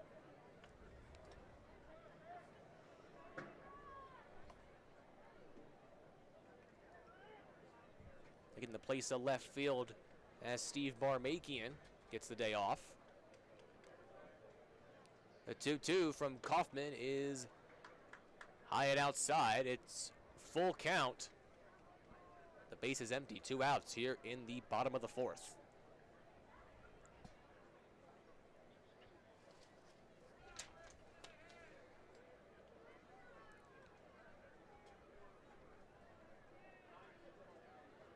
The payoff pitch from Kaufman will go to the shortstop, Johns. He'll make the throw. No, it'll go past the first baseman, Peterson. An infield single for Phillips.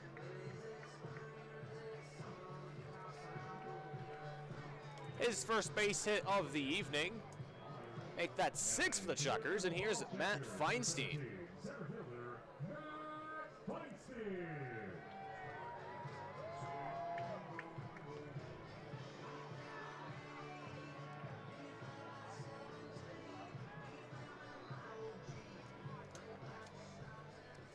Two outs, Phillips at first, being held by Peterson. It's a good play by Johns to try and get the throw, but it skipped past Peterson at first. First a pickoff move. Phillips will slide back in. No activity in the Rockies bullpen. This is Kaufman's inning to finish.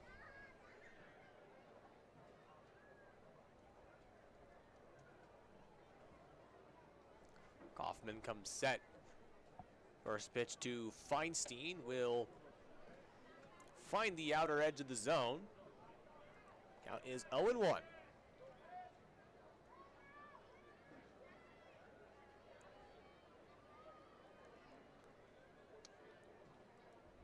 Phillips with that red protective mitt.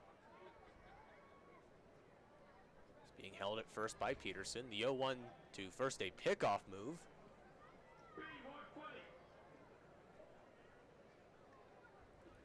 How about the Billings Mustangs, John? They're putting a beating on Glacier right now. It's 13-0 in the top of the 7th. Billings winners of 3 straight. Next pitch is low. Even up the count, 1-1 on Matt Feinstein.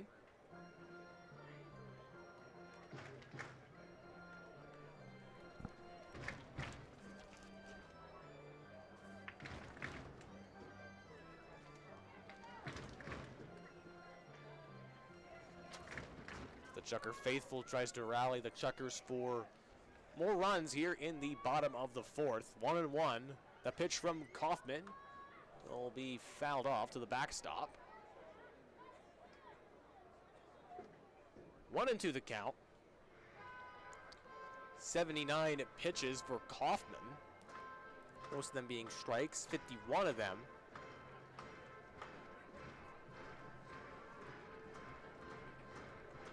Hunter Hiskey is on deck should this inning continue. 1-2 the count, 2 outs, runner at first.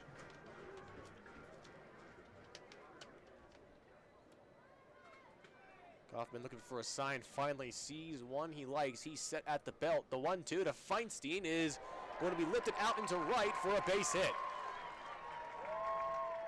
Phillips goes to second. Feinstein will, his first hit of the ball game, reached on a walk in the first. Here's Hunter Hiskey. He's 2 for 2 tonight with 2 singles and a stolen base. And with the runner in scoring position in Phillips, it's a big opportunity for Phillips to knock in some more runs. Of course, there's a 3-way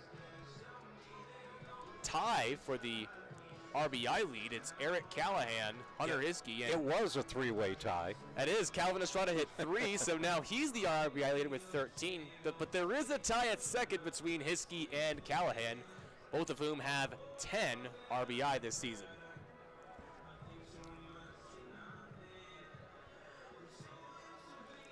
Just a quick meeting between the catcher Austin Elder and Ari Kaufman. Yeah, no activity in the bullpen for the Rockies. As Hunter Hiskey, left-handed hitter versus the right-handed pitcher. Runner in second and first.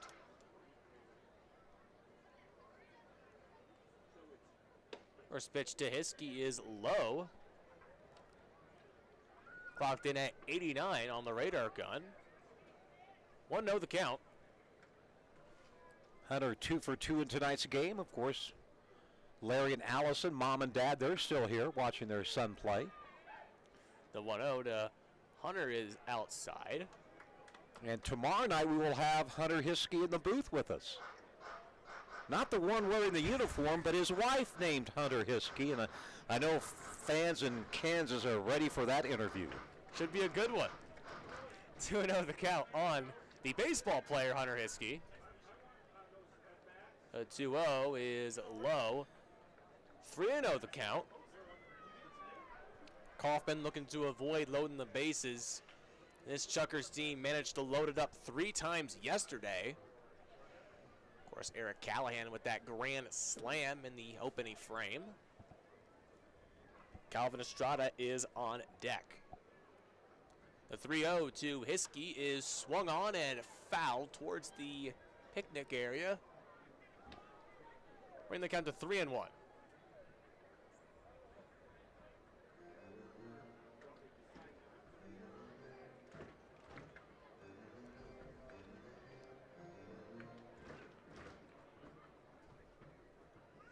Again, a great day for baseball.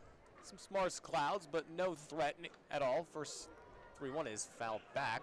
Count is full on Hiskey.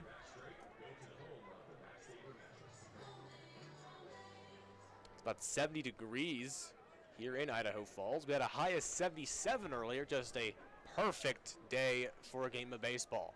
Full count, 2 outs, runner at second and first for the Chukars. First time is called.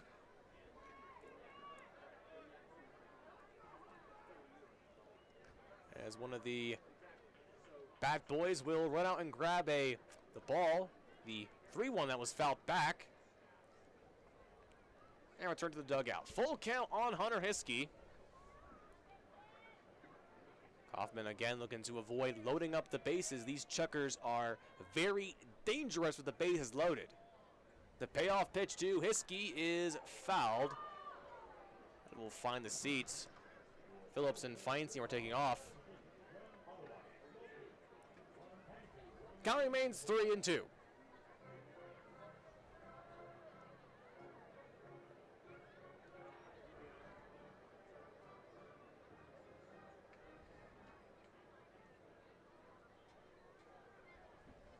Kaufman comes set at the belt.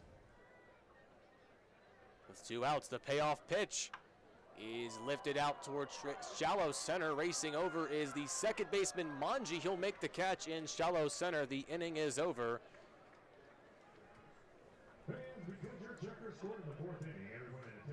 Chukars score 1 run on 3 hits, no errors, and 2 left on base. It's 4-0 Idaho Falls. Just listening to Chukars baseball on KSPZ.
Chukars. They scored a run in the 4th on an RBI ground out from Sam Troyer that scored Kevin Elefante sliding in from 3rd. 7 hits for the Chucks, 4 for the visiting Grand Junction Rockies. Jake Binder is back on the bump, looking to be eligible for a decision for the 2nd time this season. Of course, in his last outing, he was able to go 5 innings, striking out 7 against Boise, allowing only 4 hits and 2 earned runs. He'll face the former Chukar Alex Manji, Nate Scantlin, and Nico Popa here in this top of the 5th here at Melaleuca Field. Leading off for the Grand Junction Rockies, number 2, second baseman, Alex Manji.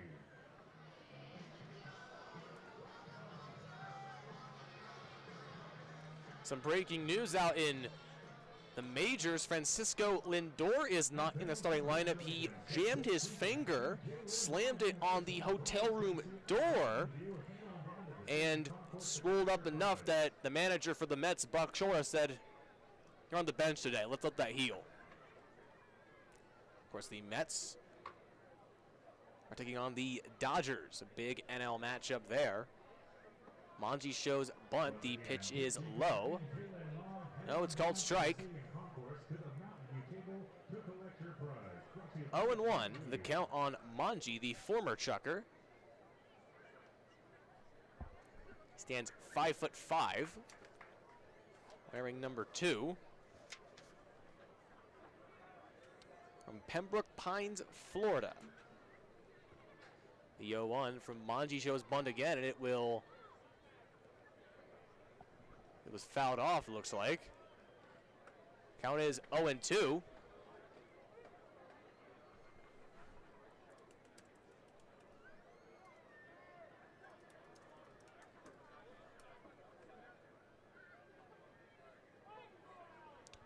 Two on Manji. He is 0 for 1 after being sat down on a 1-3 putout. The 0-2 from Binder is high. 1-2 the count.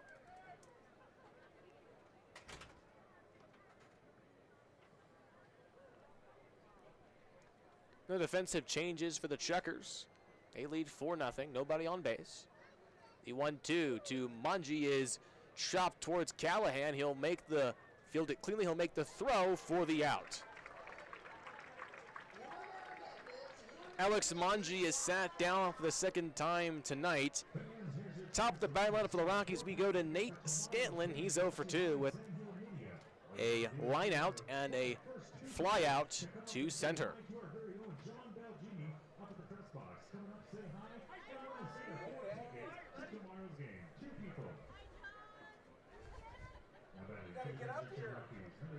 Plenty of fans saying hi to John. He's got tickets, folks. Come on down. Scantlin will lift the first pitch into right field for a base hit. Pounces on it. That'll be the 5th hit given up by Jake Binder. And then we'll step Nico Popa. Number 4, center fielder, Nico Popa.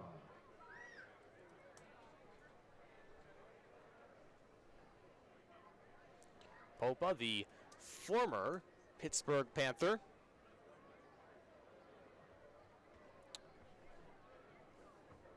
Scantlin being held at first.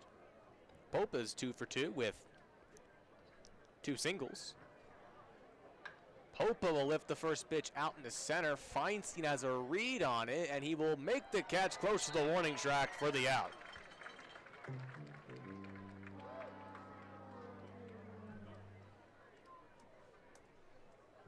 Number 18, right fielder, Josh Elliott. Then we'll step Josh Elvier. He's 0 for 2 tonight. Elvier, the former ball player out of Angelo State, Texas, played out of Kima, Texas. Bats from the left side, left-handed hitter, right-handed pitcher.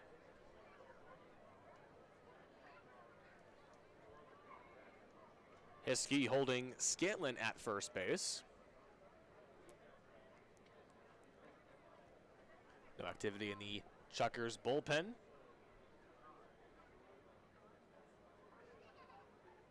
First pitch to Binder, the dot into left field. Phillips can't underneath it. He will make the squeeze for the final out of the 5th. Jake Binder, he's eligible for his second decision as the Chukars lead 4-0.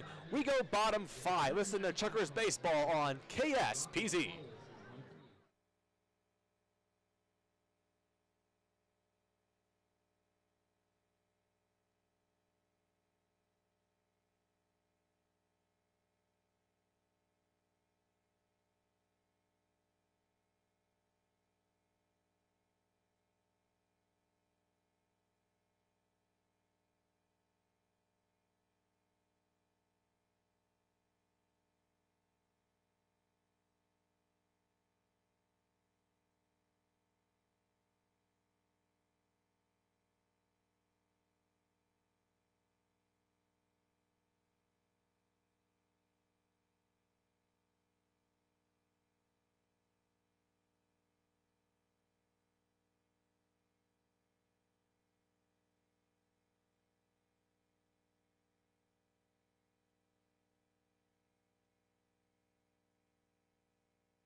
We'll see if Binder will be back on the bump in the sticks to potentially toss the second quality start for a Chukars starter. Calvin Estrada, Andrew Don, and Dusty Stroup all scheduled to bet against Ari Kaufman.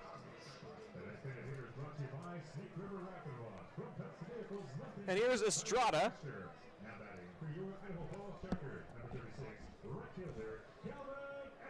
Estrada's 2 for 2 with that 3-run blast at 464. An absolute no-doubter. Also singled in the third. And stole a base on a double steal. 2 for 2 tonight.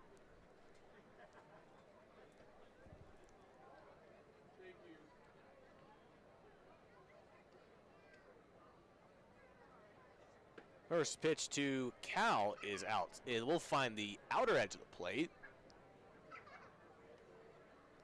0-1 the count. Labor's day so far for Kaufman. He's up to 88 pitches. There's a catcher over in the Rockies bullpen. This one lifted out to right center towards the gap. Racing over it is Popa, and it'll bounce off the wall. Estrada will go to second, standing up with the double.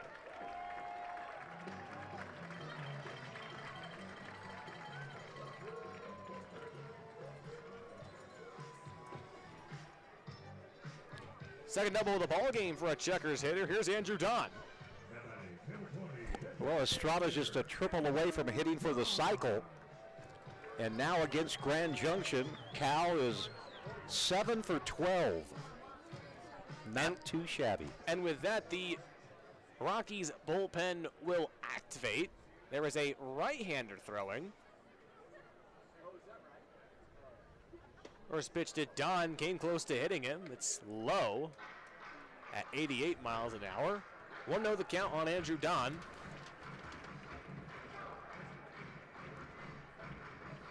It's Jared Price warming up for the Rockies, a member of the Boise Hawks last year.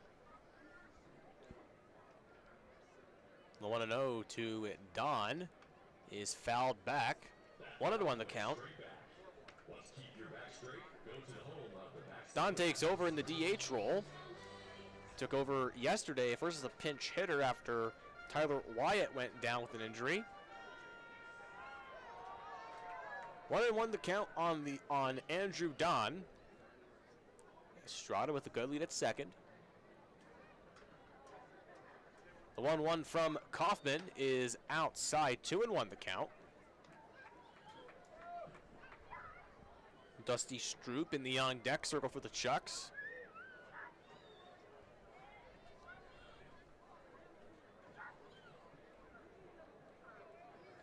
Again, nobody out. Runner at second. The 2-1 to Don is swung on and missed. On the high part of the zone at 88 miles an hour. We're up to 2-2. Don looking to avoid being sat down on strikes for the second time tonight.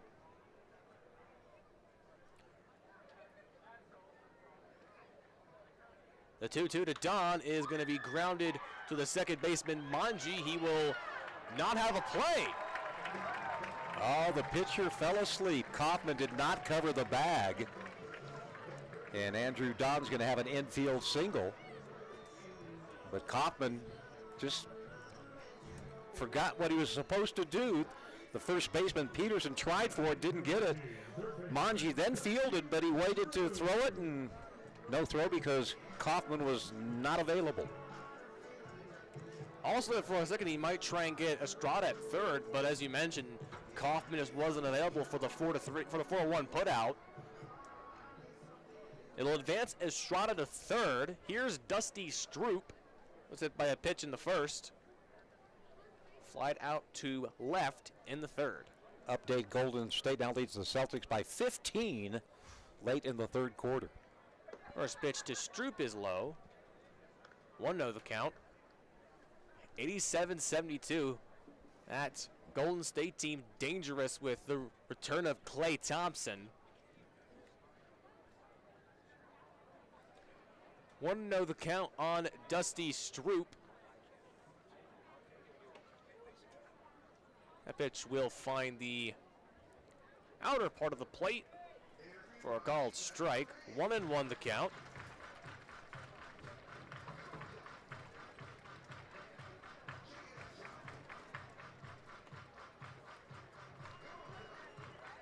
Elsewhere in the sports world, the Colorado Avalanche up on the Oilers 4-0 in the Western Conference Final. The 1-1, Stroup lifts this one out to the gap in right center. This one will be fielded by Popa. It is deep enough to score Estrada. The Chukars take a 5-0 lead.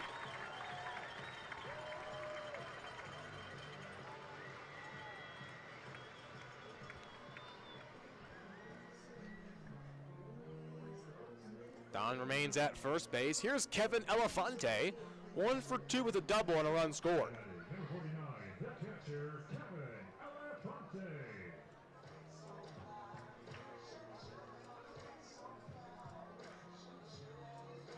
Quick Major League update. The Braves are hammering the Rockies 13-5.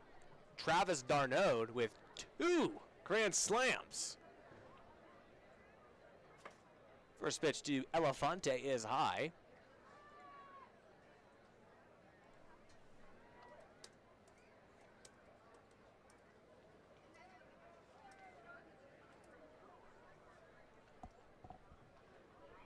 One no the count on Kevin Elefante, tonight's catcher, giving Brady West the day off. Next pitch is low. Bring it to 2-0 on Elefante. 99 pitches for Kaufman, as Price is still warming up in the bullpen. For the Rockies, Elefante, a native of Chapel Hill, North Carolina, played college ball at the D2 level with the Belmont Abbey Crusaders. The 2-0 is fouled back by Elefante. 2-1 the count.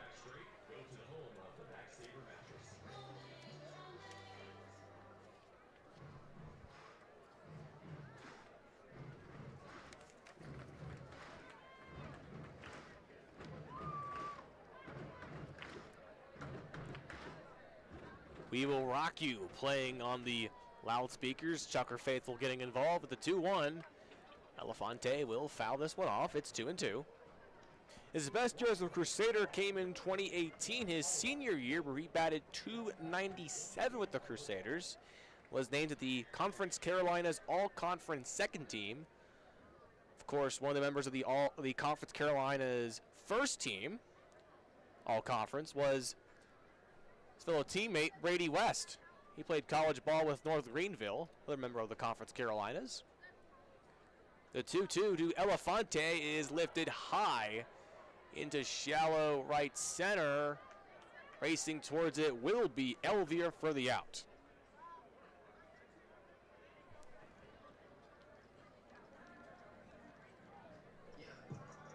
Here's Eric Callahan, 0 for 2. And that will be the end of the evening for Kaufman. This pitching change is brought to you by Infinity Coin with 14 years of experience in coins, currency, and bullion. We will tell you about the new pitcher when we come back.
is 5-0 Chukars. We have a new pitcher into the game for the Rockies. It is right-hander Jared Price. Price played for the Hawks, as I mentioned, the last season. In Midwest City, Oklahoma, his hometown. This will be the third time Price has come to the mound in 2022. He has one of the wins for Grand Junction, but it earned her an average of 12, and opposing batters hitting .429 off Price. Kaufman goes 4 2/3, gives up 9 hits, 5 runs thus far. He walked 1, he struck out 2, and he hit a batter. Of course, there is a runner left to the responsibility of Kaufman at first. Price played college ball with Oklahoma Christian University in Edmond, Oklahoma. Had his best year in 2019, where he went 2-3 with the 3.52 ERA, racking up 8 saves and 25 punch-outs. Before Boise, he played for the Birmingham Bloomfield Beavers in the United Shore League, rather. And as John mentioned, he last pitched for the Boise Hawks, where he was 4-2 with a 7.28 ERA. He'll face Eric Callahan with 2 outs. Callahan 0 for 2 tonight.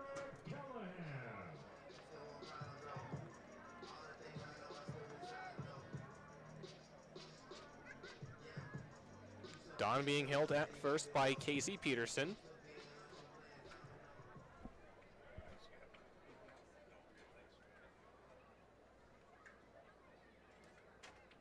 Price's first pitch to Callahan is low, came close to hitting him. Callahan ahead in the count, 1-0.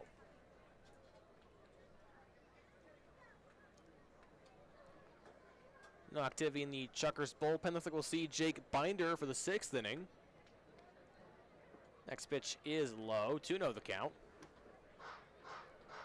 Binders would face Casey Peterson, Gavin Johns, and Austin Elder in the top of the 6th. Only one quality start thrown by a Chukars third. That was Sam Kornstad, who went 6 against Boise for the first quality start of 2022. 2-0 the count. The 2-0 is outside. 3-0 the count. On deck is Sam Troyer, who has an RBI tonight. 3-0 the count on Eric Callahan, tonight's shortstop for the Chukars. Andrew Don at first base, 2 outs. The pitch from Price is called strike on the lower part of the plate at 89 miles an hour. We're at a 3-1 on Callahan.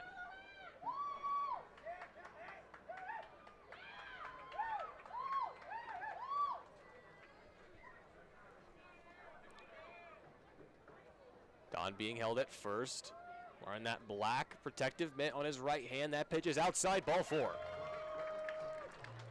The inning will continue for the 9-hole hitter, Sam Troyer. Andrew Don will go to scoring position at second. And here's Sam Troyer. He's 0 for 2 with a RBI on a ground out. That scored Kevin Elefante in the 4th. But here's Sam Troy looking to do some damage with 2 outs. 9 hits for the Chukars. First pitch is called strike. 0-1 the count on Troyer.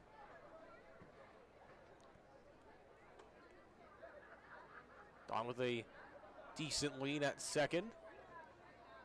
The 0-1 lifted deep out towards right field, but kept underneath it will be the right fielder Elvier for the final out. The inning is over.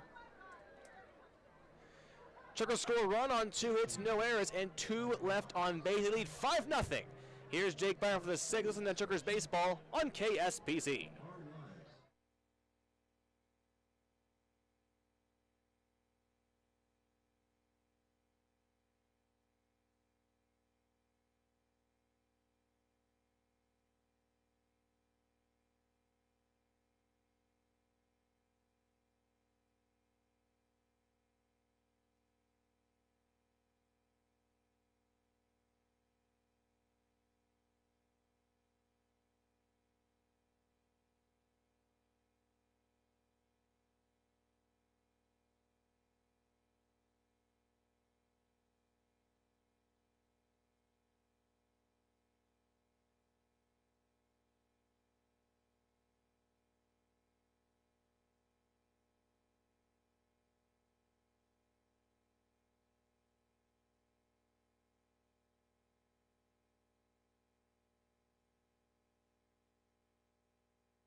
well.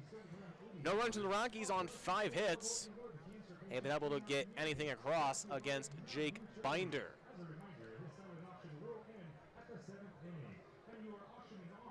Alfonte will throw to second, and it bounces into center field, but we're ready to go for the top of the 6th. Casey Peterson to lead things off for the Rockies. He's been sat down on strikes twice in the 2nd and the 4th. Pair of strikeouts for the first baseman.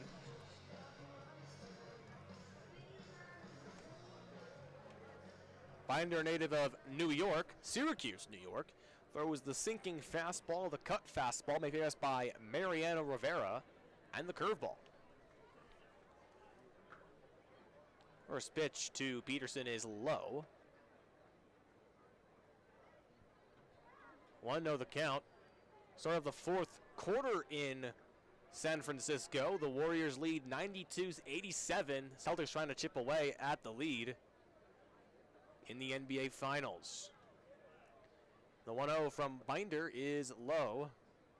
Bring it to 2-0.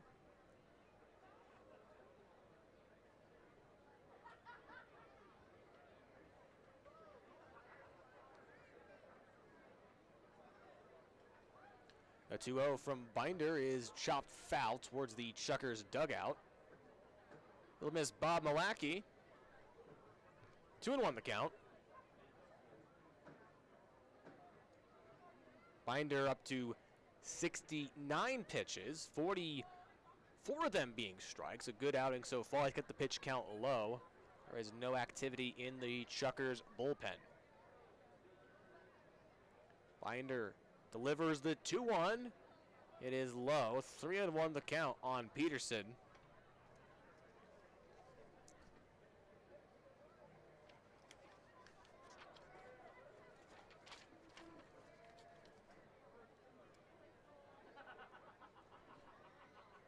The 3-1 from Binder is outside, ball 4. And Peterson will reach for the first time tonight on a 5-pitch walk.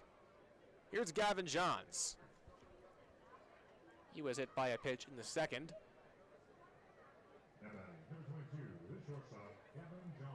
It's 22 versus 22. Johns number 22, Binder number 22. No outs, runner at first.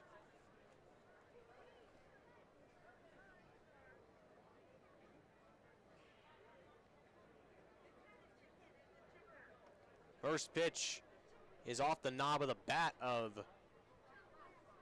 Johns. It's called strike.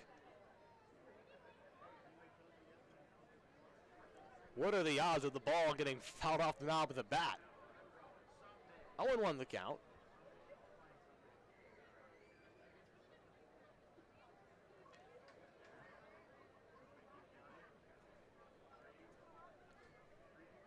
Peterson being held by Hiskey at first. Binder comes set at the letters. The 0-1 is swung on and missed. That pitch was low in the dirt. Johns down in the count, 0-2. Sun is starting to set here at the Luke. Some breeze of sunshine amongst the clouds is what they call a hashtag baseball skies kind of night. Beautiful day here in Idaho Falls. 0-2 the count on Gavin Johns. Peterson the lead at first base. Hiskey holding him there. The 0-2 is called. Strike 3 on the outside edge of the plate. Johns is set down, looking at as the 6th punch out for Jake Binder. One away from equaling his total from his last start against Boise. Here's the catcher, Austin Elder. He's walked, he singled. He's 1 for 1. Picking up the Boise Hawks, they're leading against the Ogden Raptors over at Memorial Stadium. 9-1 the score in that one. And a close game in Missoula. 4-4 tied against Great Falls. And a close one in San Francisco as well at Chase Center. It's a 2-run game. 2-point game. baseball, basketball confusion there. Golden State leads 94-82 over the Celtics. Again, should be a good series. First pitch to Elder is outside. Wouldn't be the first time I've confused both sports. Normally I pick with whoever team has the better mascot. In 2019 it was the Raptor. 2021 it was Bango the Buck. Big fan of Bango. The 1-0 is outside, 2-0 the count. I don't believe any of the teams in the finals, Boston nor Golden State, have mascots, so that kind of leaves me with a tough choice here. But Golden State is looking good. It's now 99-94 with 7:15 to go in the fourth. 2-1 the count on Elder. This pitch is lifted out into foul territory.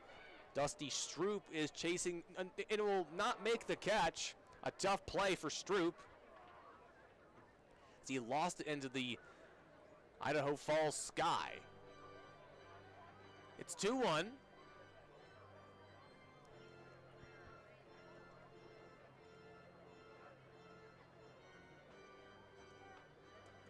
On Austin Elder. Came into tonight batting .417.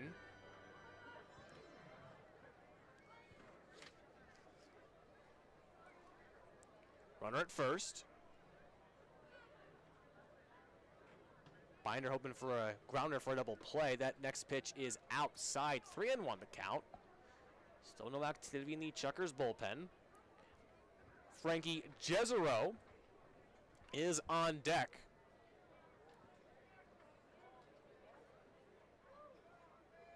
Binder comes set at the letters. He will deliver the 3-1 to Elefante, and it is chopped foul.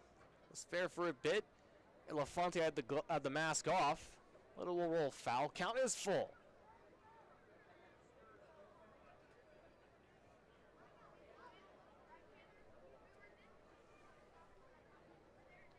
The runner at first again. Binder hoping for a grounder to get the double play to sit down the Rockies in the sixth. 3-2 the count on Elder, 1 out.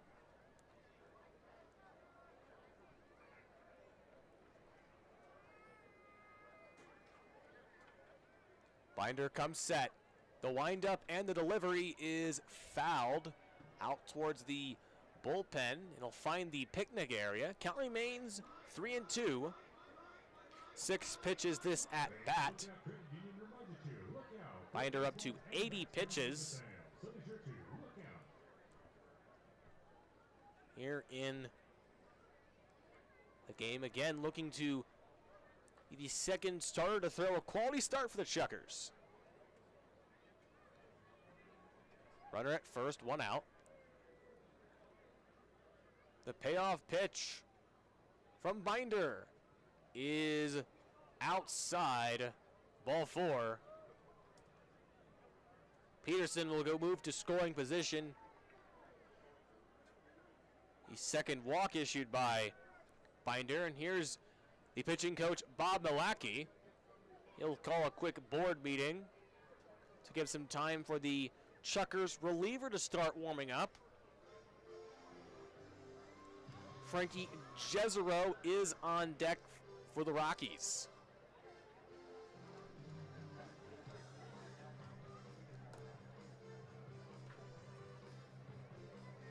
Looks like it's Victor Rodriguez, the one of 2 Pioneer Baseball League Pitcher of the Week.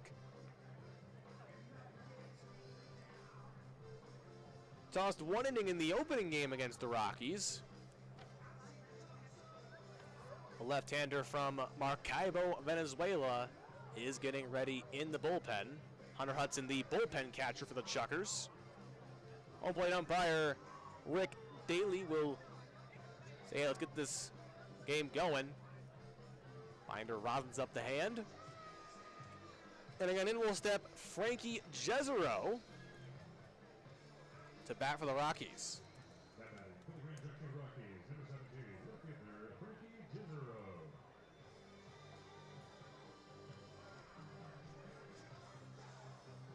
Lights are on here at the Luke. Sun is starting to set behind us. Past the 9 o'clock hour. Here in Idaho Falls, Idaho. Again, glad to have you with us here on KSPZ The Zone. Runner at second and first with one out. Charlie Chucker trying to keep some fans involved on the Chuckers dugout. First pitch to Jezero is fouled off. He's down 0-1. He's 1 for 2 with the single in the fourth.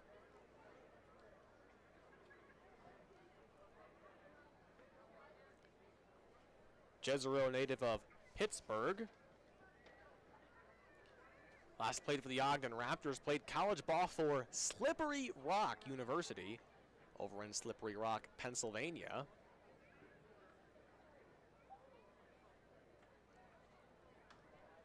The 0-1 is going to be fouled. Jezero down in the count, 0-2.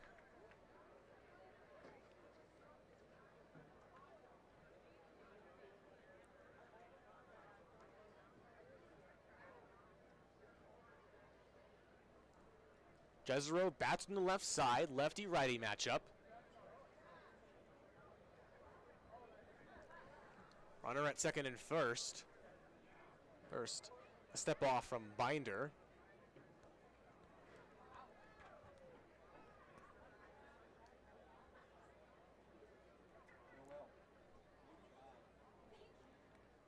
Oh, and to the count, Jezero down in the count. Binder comes set at the Chuckers, lettering on the chest, and another step off. Chuckers again in their cancer awareness uniform, black and gold. Big fan of the combination there. Chuckers in yellow, white, and gray across the chest. The 0-2 from Binder is high. And we'll bring it up to 1-2. Rodriguez still warming up in the bullpen. For the Chuckers as the Celtics take the lead 106-103 over in San Francisco. A close game one for the NBA Finals. The 1-2 to Jezero is outside at 89 miles an hour. Even it up, 2-2.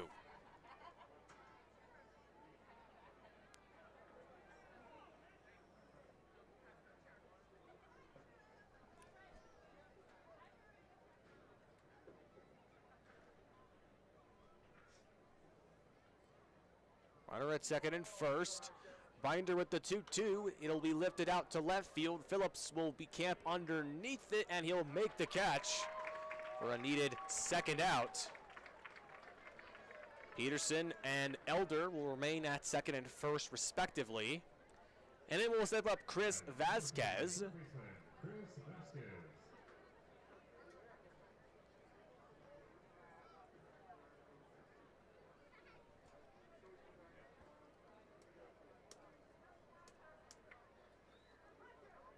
Vasquez is 0 for 2. The pair of strikeouts.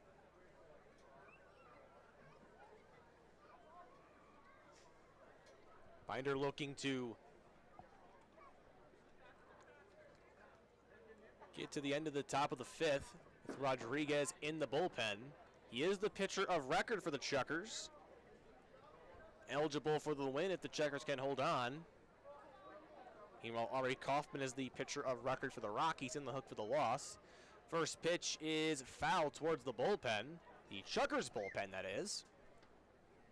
It's 0-1.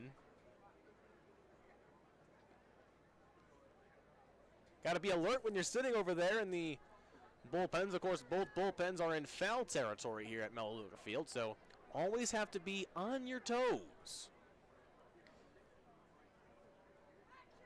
The 0-1 to Vasquez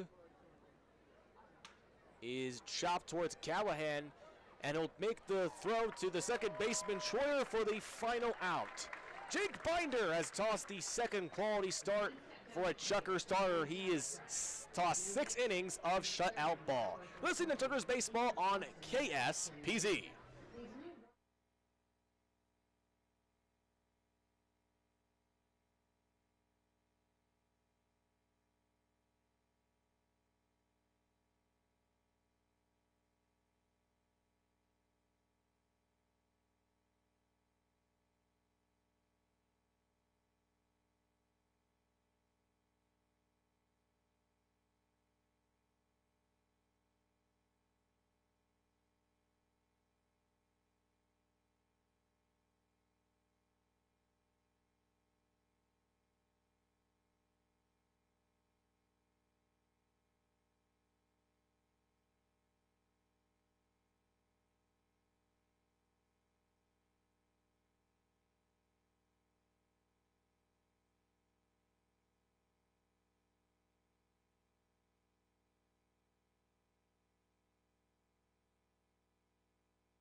5 and issuing only 3 walks, giving up only 5 hits. The second quality start for a Chukars pitcher. He's eligible again for the win if the Chukars can hold on here against the Rockies. Price will face Rick Phillips, Matt Feinstein, Hunter Hiskey, the 1-2-3 hitters for the Chukars.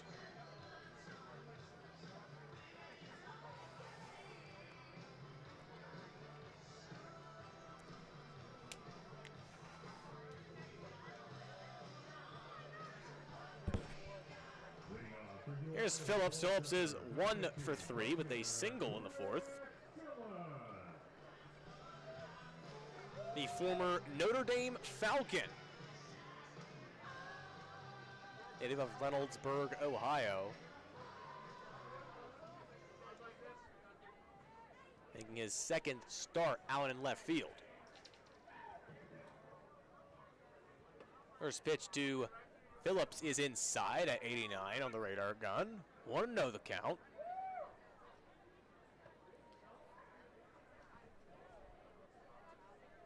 Get a nice crowd here at the Luke.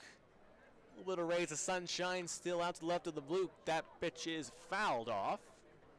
1-1 the count. Charlie Chukar still having some fun. Hopefully he had plenty of coffee this morning. What I used to do when I was mascotting, I had plenty of coffee in the morning to be ready for the ball game. That pitch is low. 2-1 the count.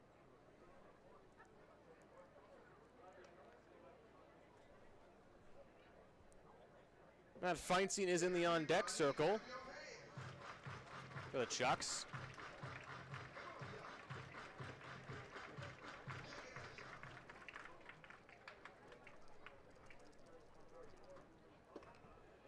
Next pitch is low on a check swing. It's 3-1. On the Chukars left fielder. In the place of Steve Barmakian in tonight's game. The 3-1 is inside, ball 4.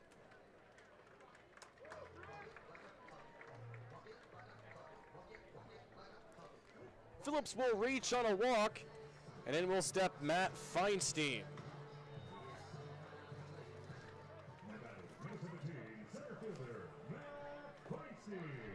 Of course, Matt Feinstein, yesterday's walk-off hero, went off the bottom of the 9th with the walk-off homer to dead center. Took a look at that video of that play earlier today. Amazing thing about that pitch was that the pitch that he hit to straightaway center for the win was coming in on the plate.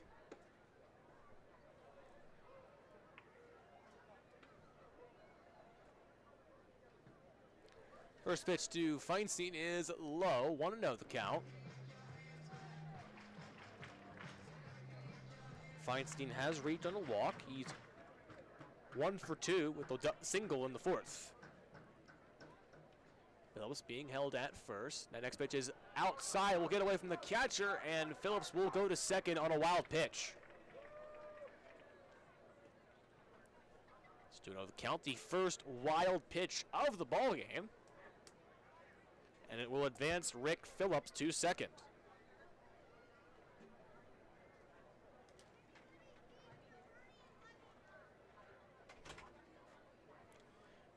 2-0 the count to Matt Feinstein.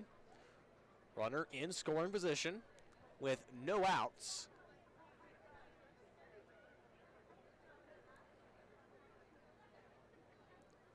The pitch from Price is inside. 3-1 the count. Actually 3-0 the count.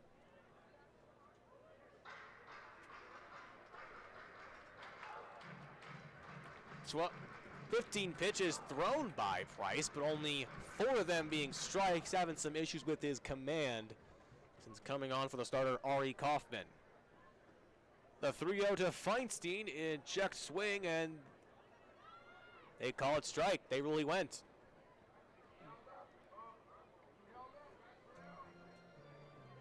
Count is 3-1 on Matt Feinstein. Final minute over in San Francisco, and it looks like Boston might have it in the bag. It's 117-105.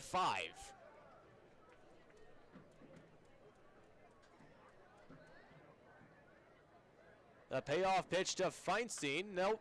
This one will go right into foul territory.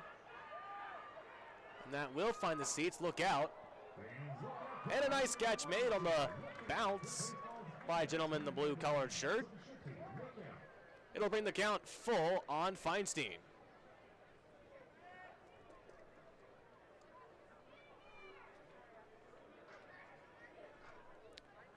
Hunter Hiskey in the on-deck circle. No outs. Runner at second. Rick Phillips with that protective red mitt over his right hand. The payoff pitch to Feinstein lifted out towards left field, and it will be caught by Jezero. What a powerful swing by Feinstein, though. That was 104 off the bat. Level 337, but the left fielder, Jezero, was camped underneath it for the out. Here's Hunter Hiskey. 2 for 3 with a pair of singles and a stolen base. Phillips remains at second. Pounce on the first pitch, and this will sink fair for a base hit.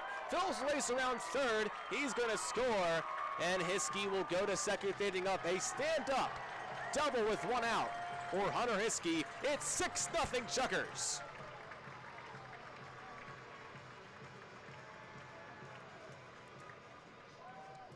That pitch was very close to the foul line, ruled fair by the third base umpire, Trevor Wilker.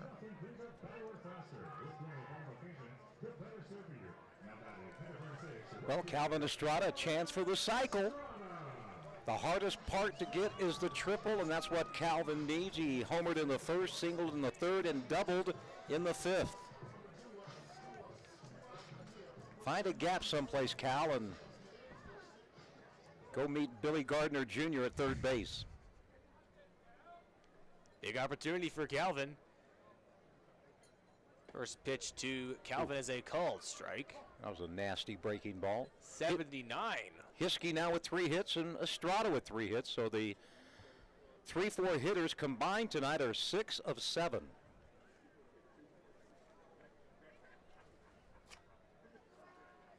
Oh, 0-1 the count on Calvin Estrada. The pitch from Price is a called strike on the outer edge of the plate at 91. Estrada down the count 0-2.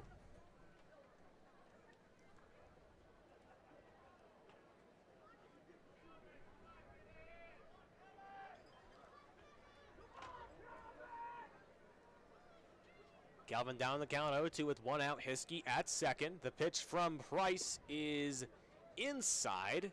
Count is 1-2.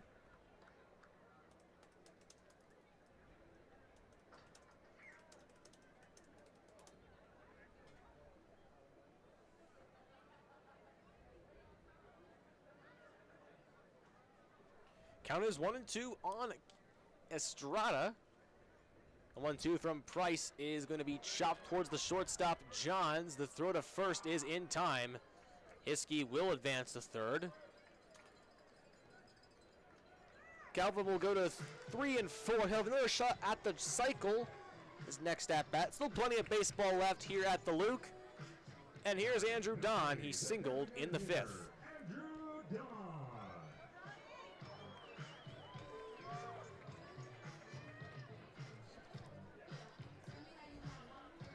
Don with a chance to add some more insurance for the Chukars. They're up 6-0. We'll see Victor Rodriguez in the top of the 7th. First pitch to Don is low.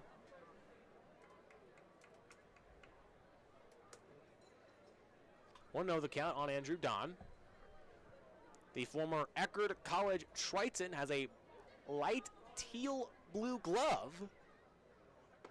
Next pitch to Don is in there for a strike. 1-1 the count. Don has not seen any play in the field yet. He's mainly been slotted to the DH role and as a pinch hitter.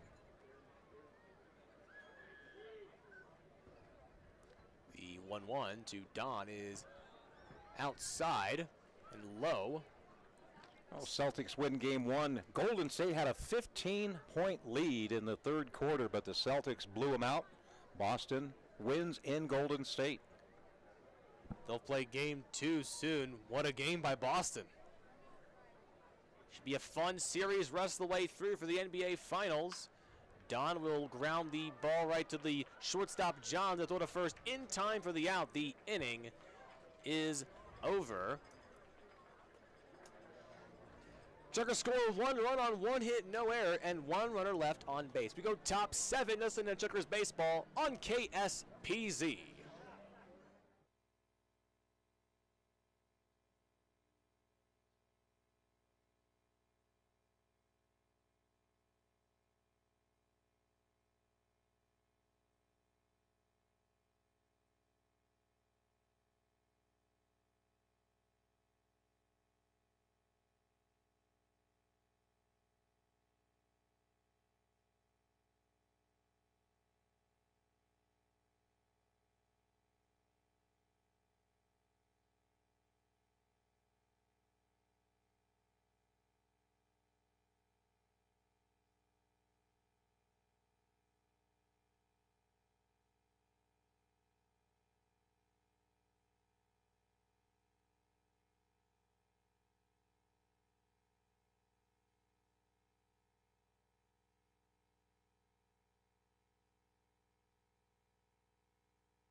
As he's told me, all to fool the batter's timing.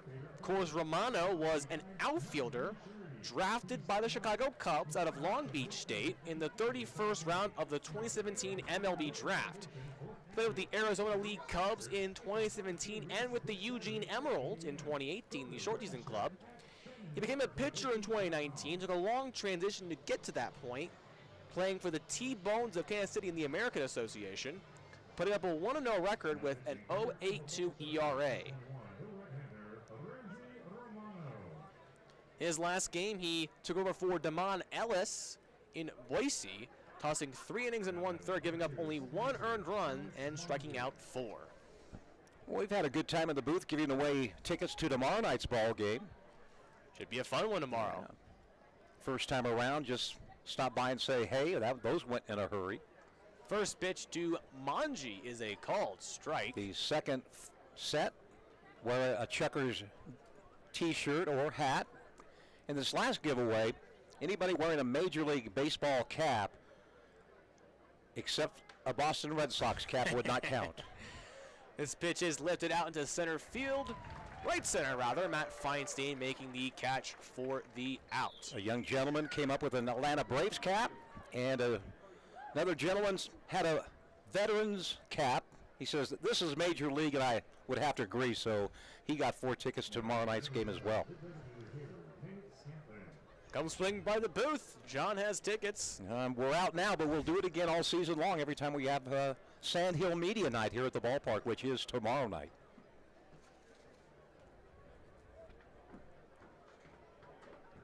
Here's Manji.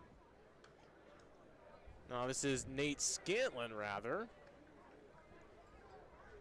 Foul the first pitch off. 0-1. Romano's a pitcher that likes to throw strikes. He can really attack the zone. Of course, being a former position player really helps out when you transition to the mound. You know what gets hitters off guard. The 0-1 is chopped toward the third baseman Hiskey. He'll make the tag with the 3 unassisted play for the second out.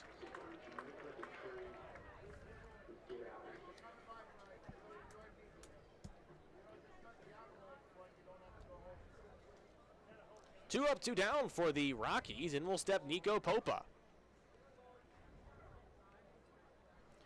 Ramsey says he likes to surf. Well, he will not be surfing here in Idaho Falls this summer, but he also likes to take a mountain hike, and you can do that, no doubt, anywhere here in East Idaho. I like his music. Led Zeppelin, Red Hot Chili Peppers. And Sublime. He's got great music choices. And he's a painter, is Ramsey Romano. I'll have to ask him next time I see him in the clubhouse. What's your best painting? Want to know the count on Nico Popa? It's from Romano is outside. 2-0 the count. The first ball's thrown by Romano. He had managed to locate the zone in his last 4 pitches. 2-0, the pitch to Popa is sent past the third baseman Stroup for a base hit. The 6th base hit for the Rockies. They have not been able to scratch across any runs so far. And Popa has half of those. He has a 3-hit night. 3 singles for Popa. Here's Josh Elvier, the right fielder.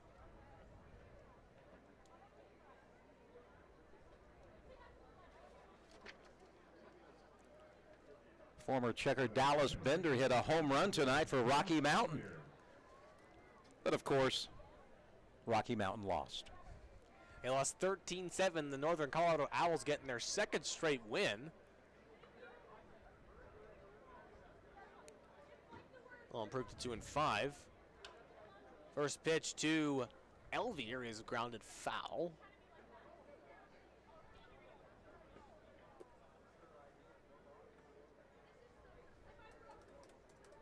Ramsey Romano looks a lot like Matt Feinstein a little bit if Feinstein had shorter hair. I confused the two briefly for a bit in Boise. Difference between both of them is one's from San Diego, the other's from New York. 0-1 the count on Elvier. Swing and a miss. That pitch at 75 on the radar gun. Must have been the slider from Romano. Elvier down the count 0-2.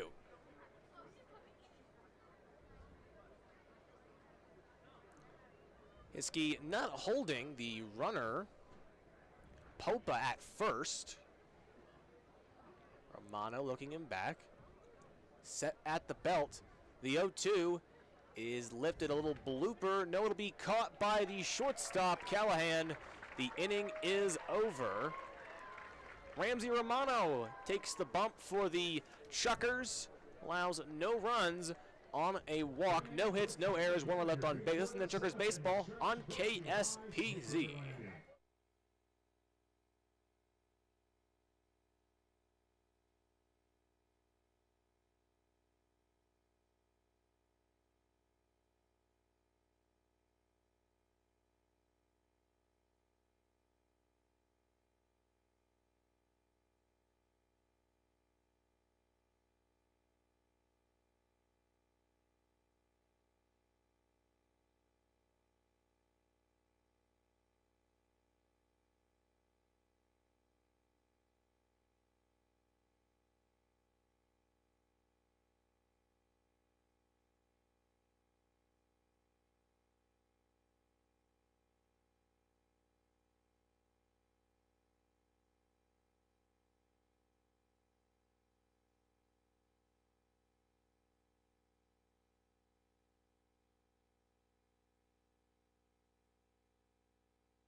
playing third base for the Chukars.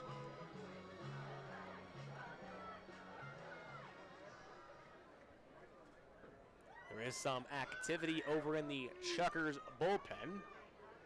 First pitch to Stroup is inside in the count of 1-0.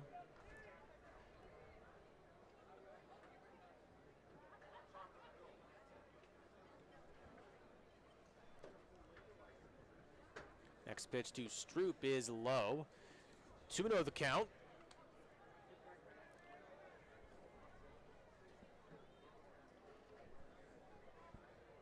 The count on Stroup. Some movement in the Rockies bullpen as well. The 2-out as Stroup is inside. 3-0 the count.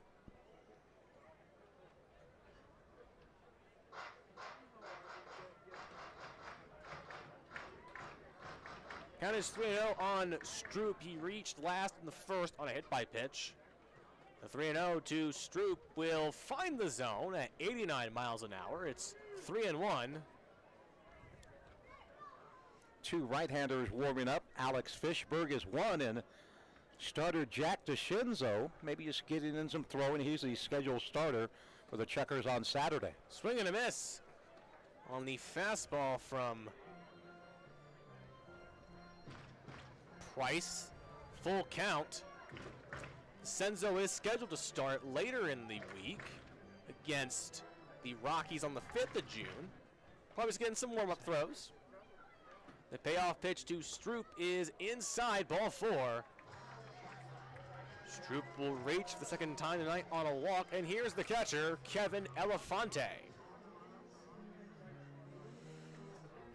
Joe Harris in the Rockies bullpen. Here's Elefante. He's 1 for 3 with a double and a run scored. The double in the 4th was the first extra base hit for Elefante. Making his second start at catcher. Rockies holding Stroup at first. No mitt on the hand for Dusty Stroup. First pitch to Elefante is outside.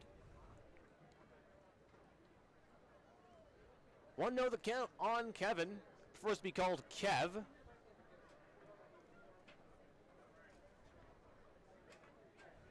The 1-0 to Elefante will skip past the catcher. It's low 2-0, and Dusty Stroup will advance on a wild pitch. Second wild pitch thrown by Price. We'll move Dusty into scoring position.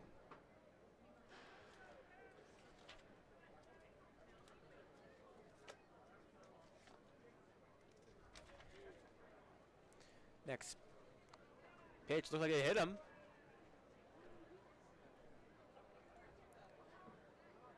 Elefante will reach the second time tonight.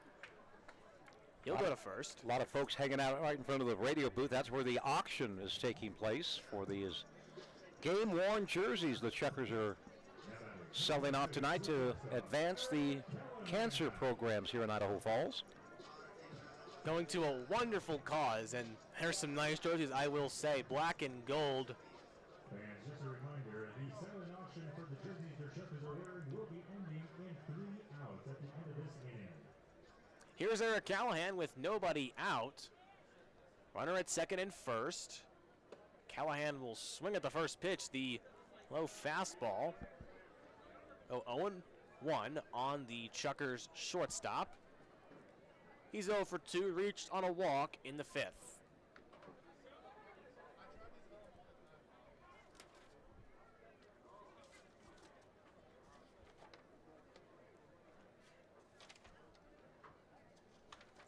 Callahan will foul the 0-1 off. It's 0-2. Once again, fans, the silent auction for the jerseys your Chukars are wearing will be ending at the end of the 7th inning. So head on out, make sure to see if you are still... Callahan last played for the Lake Erie Crushers. Listed his strength as being vocal in the infield and playing the game. Favorite team is the Astro player, Chaz McCormick. Callahan is set down on strikes. Pitch called in the low part of the zone at 81. Fooled Callahan looking. And will step Dusty Sam Troyer, rather.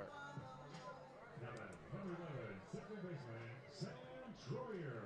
Troyer's 0 for 3 with an RBI. One of 2 Chukars draft picks, picked from the Chukars in the for the Chukars PBL draft. He was a Missoula paddlehead last season. First pitch to Troyer is outside. 1-0 on Sam.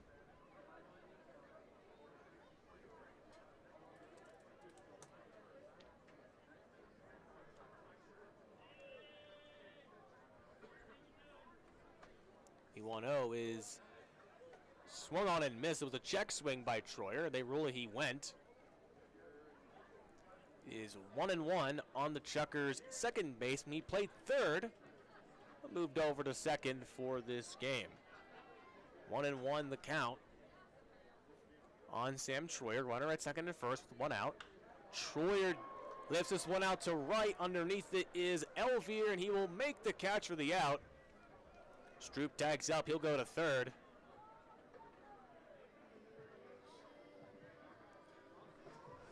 Top of the batting lineup, we go to Rick Phillips. Looking to pad the lead for the Chukars. They lead 6-0 here in the bottom of the 7th. Now then, number 15, left fielder, Rick Phillips.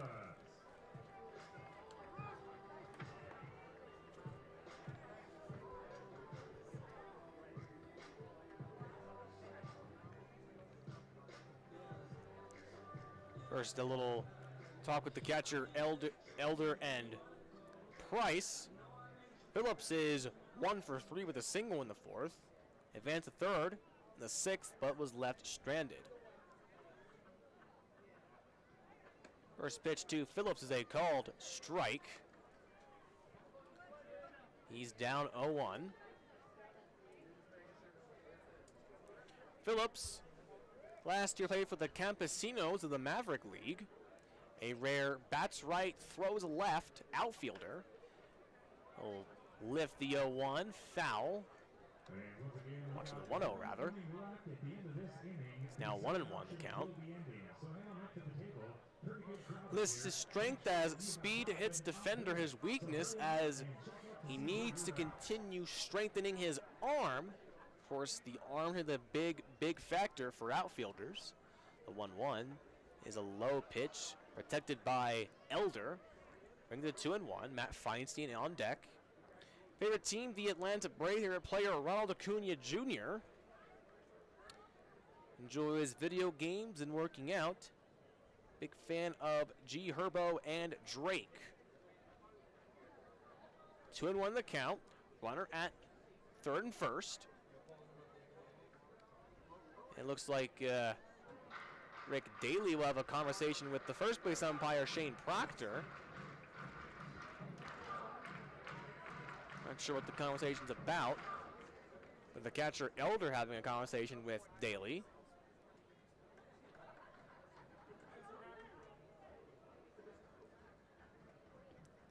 And now Daly will have a talk with the third base umpire, Trevor Walker.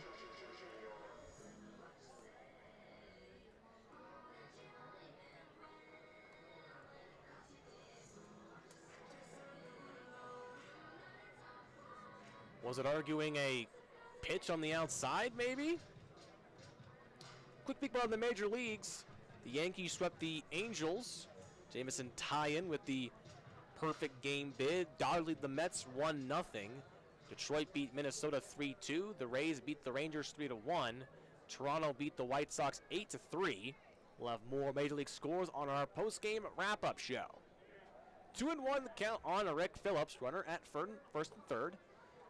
Next pitch will be low. Count is 3-1. Jared Price looking to avoid loading the bases for the very dangerous hitter in Matt Feinstein. These Chukars know how to do damage with the bases loaded. They loaded it up 3 times yesterday.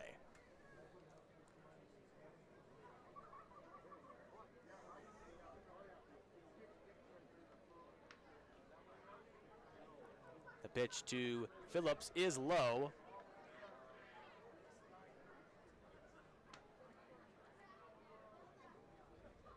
The count is 3-2.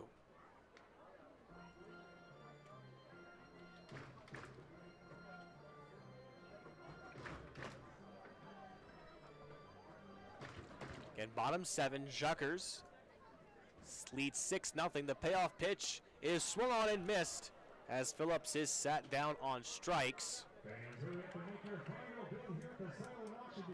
Chukars scored no runs on no hits, no errors, and 2 runners were left on base. We go top 8. Listen to Chukars baseball on KSPZ.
Lose, so the Chukars will move up to second. Great Falls currently leads Missoula. So, no doubt about it, the power, at least early on in the season, is up north. Only one team in the South has a winning record, that's Ogden. And Ogden's getting beaten by Boise tonight. Peterson, 2 strikeouts and a walk. 0 for 2 for the first baseman. First pitch from Fishberg, a called strike 1.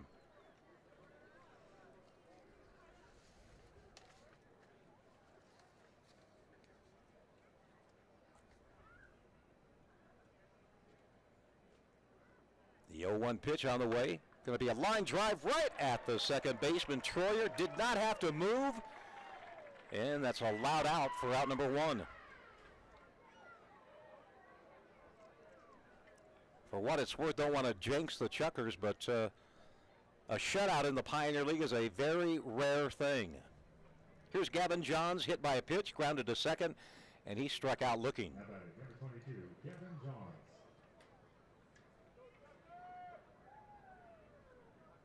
All 3 phases of the game, Chukars have been outstanding on hitting, pitching, and fielding. And when you can do that, you're going to win 90% of the time.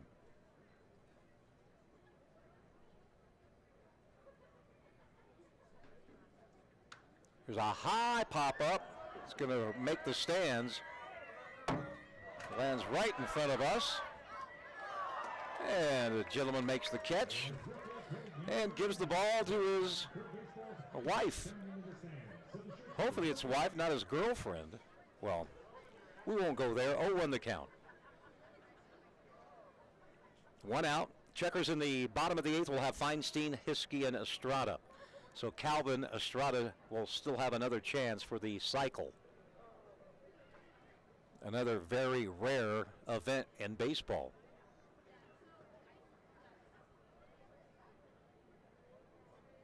Johns came into the game, 091 hitter, and it's going down south. And this time he just got a piece of it. Fouls it back to the backstop. And the count is 0-2. Fishberg wears number 7 on his back. Sam Kornstad, the scheduled starter for the Chukars tomorrow night. Chukars trying to win the first 3 of the series tonight. Another foul tip off the bat of Gavin Johns. And the count is 0-2. 2,833, the biggest crowd of the season thus far. On Cancer Awareness Night, sponsored by Teton Cancer Institute. Want to thank Nate Esplin for stopping by and talking about what Teton Cancer Institute does locally. Pitch high, 1-2. Owned by Mountain View Hospital.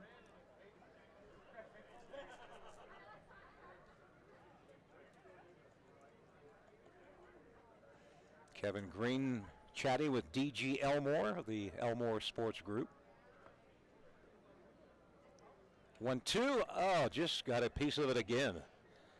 Fishberg's breaking ball just being tipped by the batter. Either that slider, maybe the splitter for Alex Fishberg. Alex out of Suffern, New York. Born and raised in Suffern.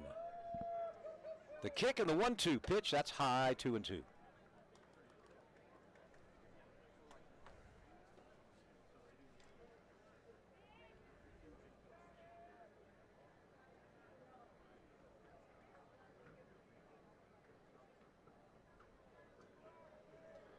One out, nobody on base. Chukars lead 6-0. There's a ball hit foul third baseline.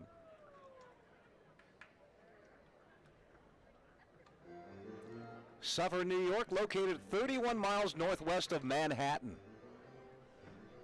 A population of right around 10,000 people.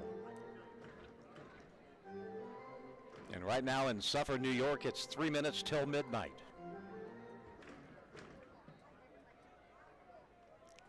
Two and two the count.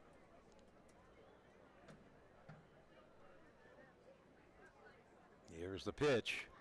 Another foul ball. Boy, good battle between Johns and Fishberg here in the top half of inning number 8. Well, last night we played 4 hours and 17 minutes. We are just shy of 3 hours tonight. Of course, last night we had 29 runs scored. Tonight, just 6. The good news, all 6 by the good guys, the home team.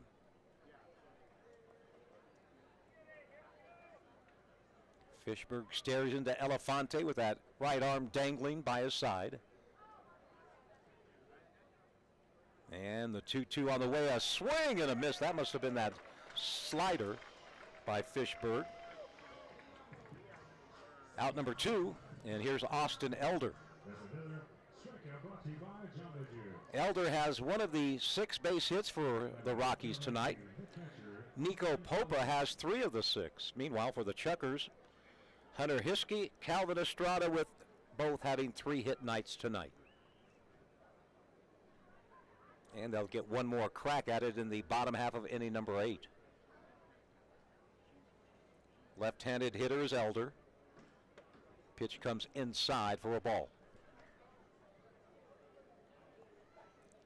Idaho Falls Little League night tonight, or tomorrow night at the ballpark, and $1 popcorn all night long. By the way, in the news today, they're saying there's going to be a popcorn shortage this year at theaters across the United States.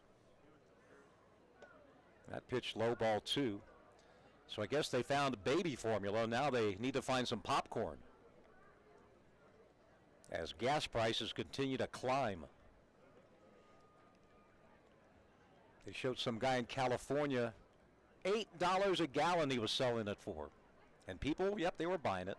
That pitch low, and it's 3 balls, no strikes. Here in East Idaho, I think the average right around 4.59 if you're listening out of state. And it's gone up 20 cents in the last week. Noah's got the right answer. He walks everywhere. Saves money. And there's ball 4. A 2-out walk to Elder brings up Frankie Gizero.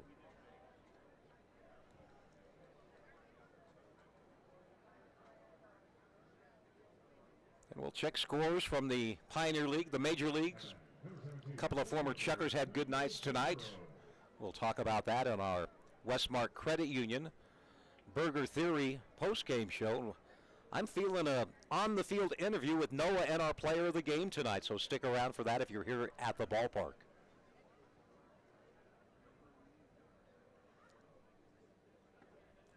Two out here in the top half of the 8th. That pitch is high. No activity in either bullpen. A lot of Chukar relievers are standing, but nobody throwing.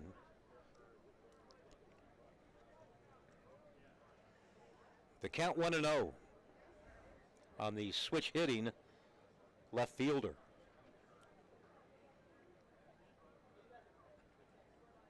The 1-0 pitch, that one is low ball, at the knees.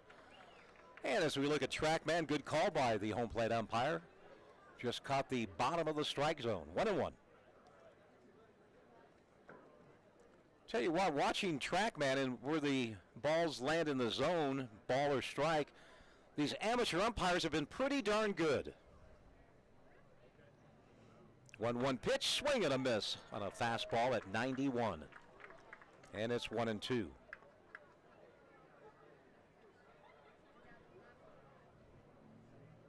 Hiskey playing behind the runner at first.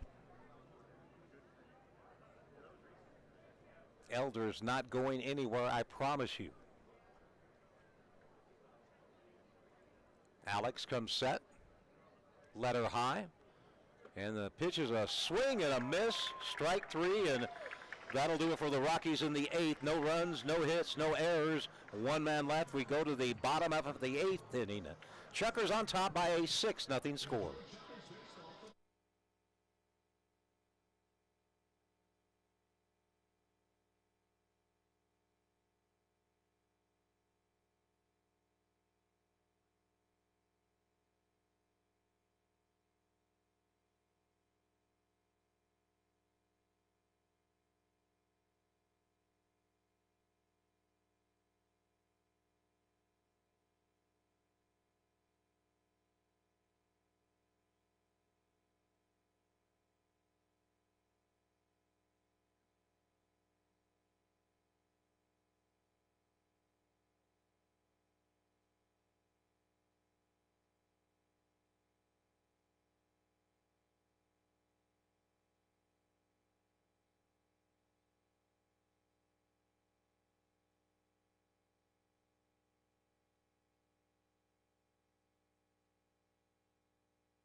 And that hits Feinstein right in the wallet, if you will.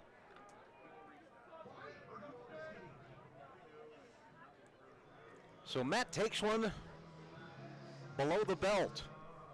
And it brings up Hunter Hiskey. Hunter tonight, 2 singles, a double. He has scored once and he has knocked in one. Good night for the Chukars first baseman.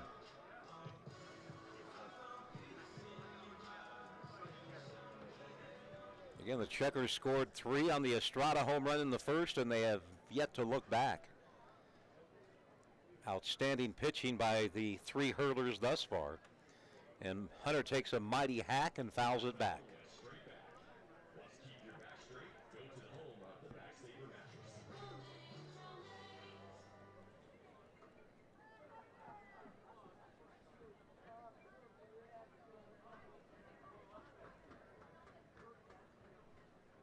The 0-1 pitch, that one's high. Nope. It's high in the strike zone. And the count 0-2. And TrackMan does not lie. It said it was a high strike.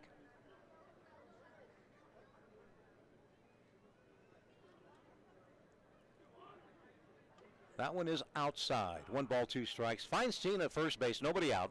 Bottom of 8. 6-zip Chukars. I had an announcer a few years ago say, the score is 6-0. I said, no, this is not soccer. Don't give me any nil stuff. 1-2 out of play. Count remains 1-2. Not a big fan of soccer, I presume, John, or? No, not really. You know, if they blindfolded the goalie, I think that would be fun. That's a bit. That would be kind of fun. They run around for 2 hours and nobody scores. What's up with that? That one's outside, and it's 2-2. I mean, at least in hockey they fight.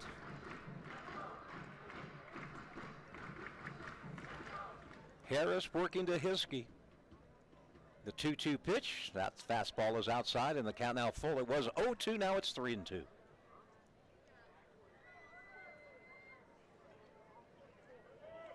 I know it's the most popular sport throughout the world, but not a big fan. The payoff pitch. Hunter swings that one that was out of the strike zone, but he fouled it away.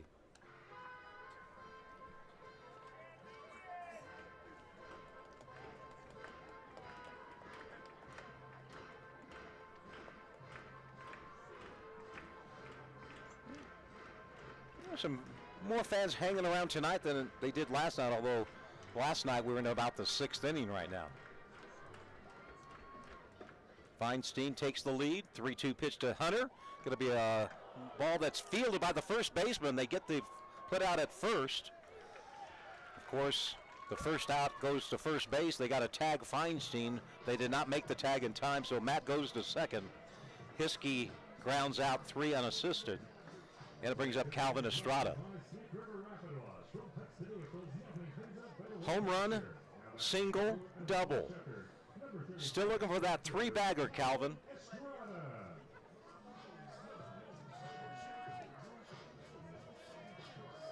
And we don't want to beat a dead horse, but 464 feet for Estrada's home run in the first.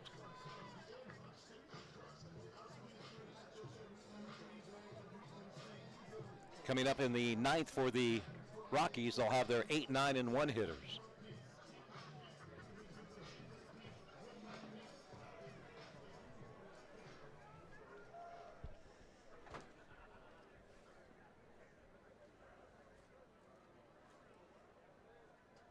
And the pitch to Calvin is going to be a called strike, 0-1.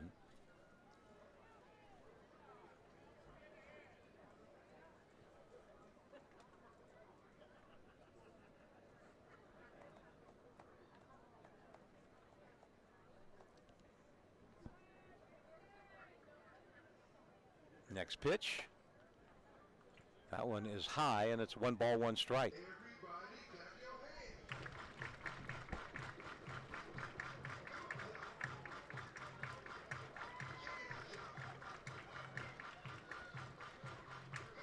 1 ball, 1 strike, 1 out.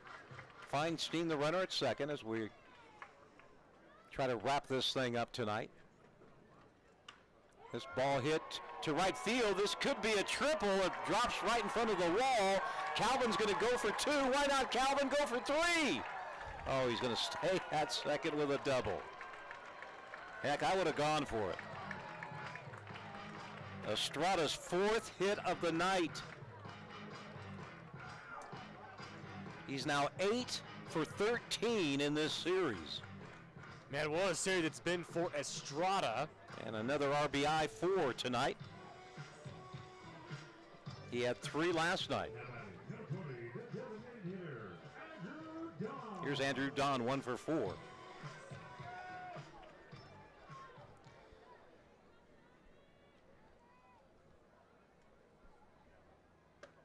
Andrew takes the pitch, strike 1 called.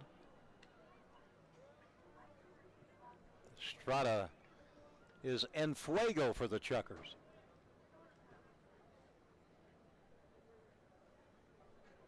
Nine total bases tonight for the Chukker right fielder.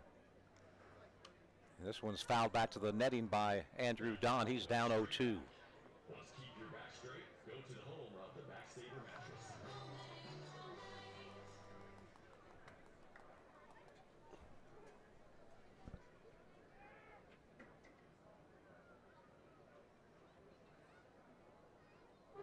Harris set, belt high. 0-2 pitch. Goes back to the backstop. That'll be a wild pitch, and over to third goes Calvin Estrada.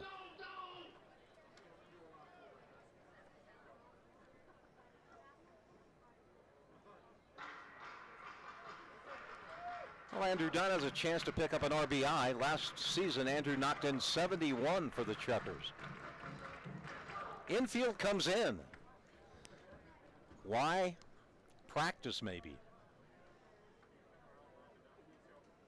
The 1-2 pitch, grounded to the second baseman, Manji. He makes the play for out number 2. Now Dusty Stroup. Dusty officially is 0 for 1. He was hit by a pitch. He lined out to left. He had a sac fly to left, and he walked, so officially 0 for 1 for Dusty and an RBI.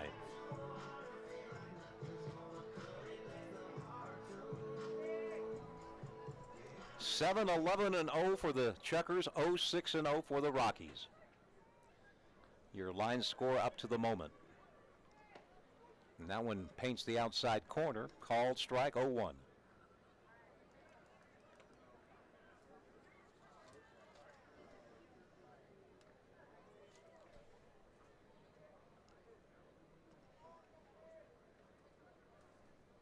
Dusty back in the lineup tonight after sitting out a couple of games. 0-1 pitch, fouled way out of play behind us, and it's 0-2.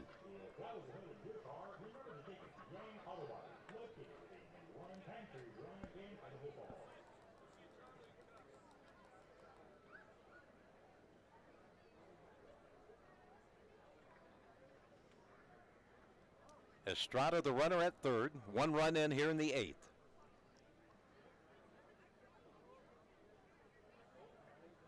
The kick in the 0-2 down the left field line, but foul right into the bullpen of Grand Junction. Count remains 0-2. Elefante on deck. He wants to swing the bat one more time.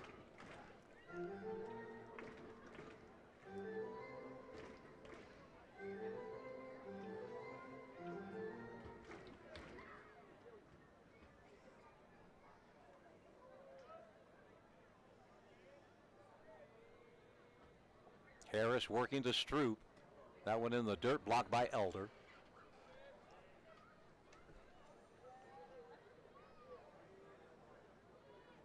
Count now 1-2 on Dusty.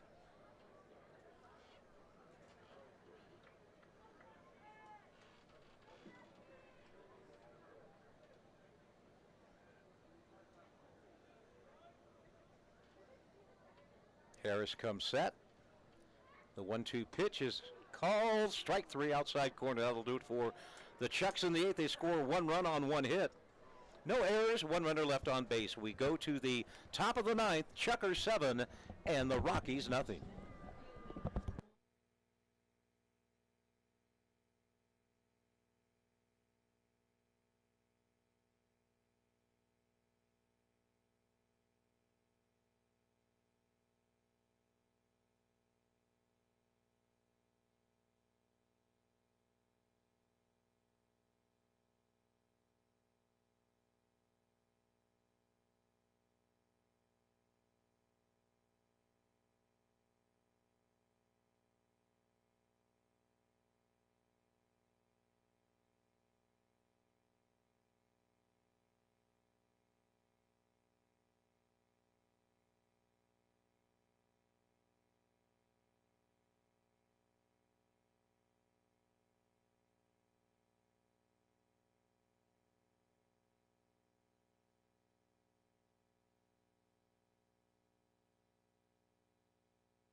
I'm sure the auctioning off of the jerseys picked up some good money for the cancer programs here in Idaho Falls. Vasquez tonight is 0 for 3, a pair of strikeouts and a fielder's choice. First pitch from Fishberg outside for a ball. Actually inside for a ball. Noah Moore making his way down to the dugout. He'll be having our post-game interview. That pitch high, 2-0.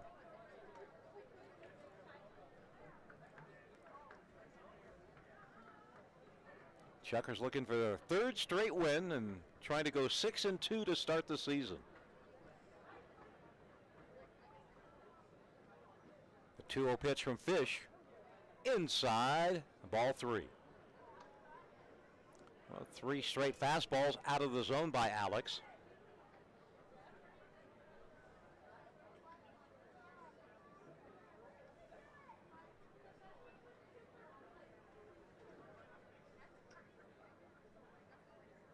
And here comes the 3-0 delivery. There's a strike called, 3-1. Gates open at 6 tomorrow night. First pitch, 7:05.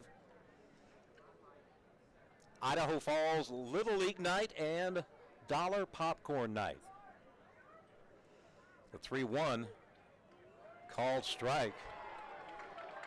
Vasquez is off to first base, but home plate umpire says, not so fast, young man. The count 3-2.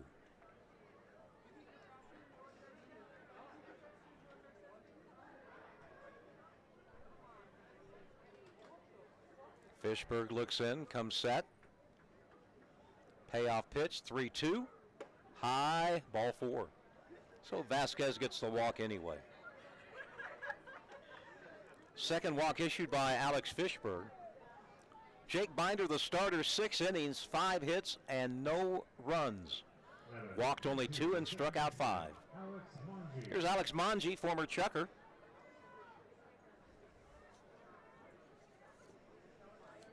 Alex last year for the Chukars hit .343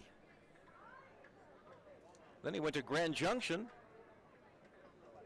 and he hit .328. This season, .083. That pitch is outside, ball one.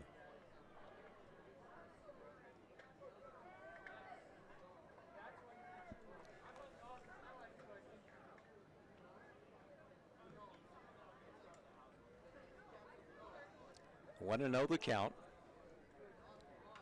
Foul back, 1-1. That foul went straight back. Let's keep your back straight. Go to the home of the back. Want to thank DG Elmore of the Elmore Sports Group, the second in command, maybe the first in command, but the Elmore family has done so much for sports here in Idaho Falls, especially baseball. And Nate Esplin of Teton Cancer Institute, our guest tonight. 1-1 pitch, that's going to be a foul ball right side. Fishberg ahead in the count, 1-2.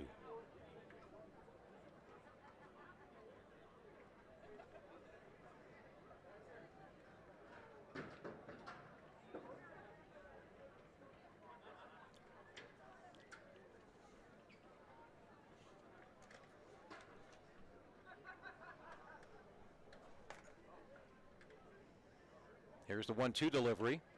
Did he go? Apparently not. 2 balls, 2 strikes. In fact, catcher Elefante did not even ask for the appeal.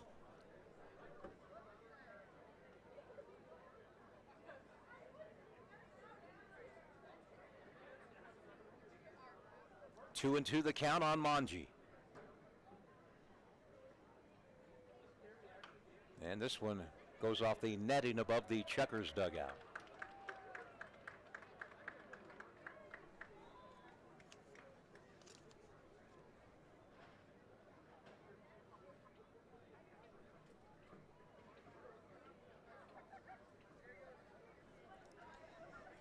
Count remains 2-2.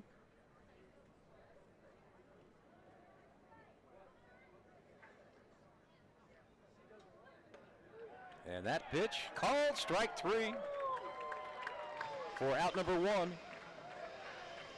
Third strikeout for Fish.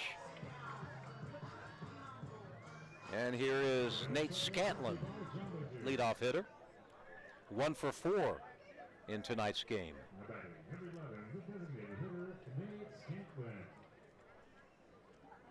Chukars 2 outs away from their third consecutive win. Their record at Melaleuca will be 5-1. There's a strike called outside.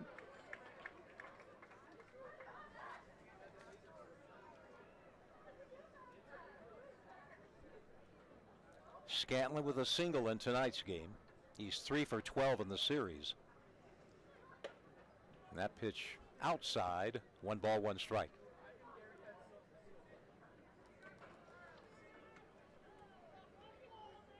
Again, all 3 phases of baseball, Chukars outstanding tonight. Hitting, pitching, fielding.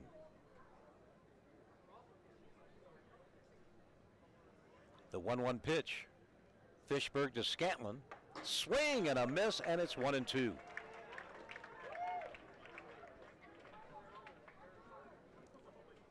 Fishberg has not given up a base hit. In fact, the Rockies have only 6 base knocks in the entire game, and all 6 have been singles.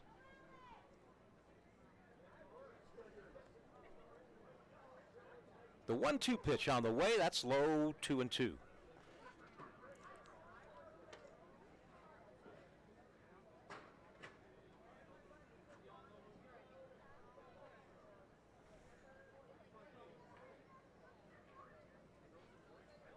Vasquez at first base. He got there via a walk. And the 2-2, that's outside. Full count, 3-2. Chukar catcher Elefante set up the target on the outside, but Scantlin watched it go past for a ball.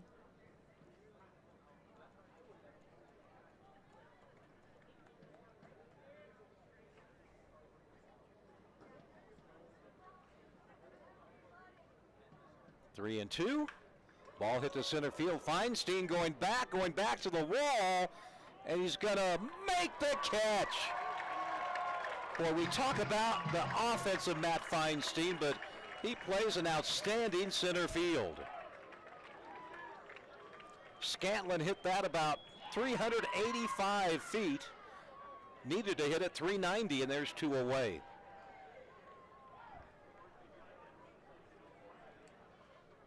Number 4, center fielder, Nico Popa.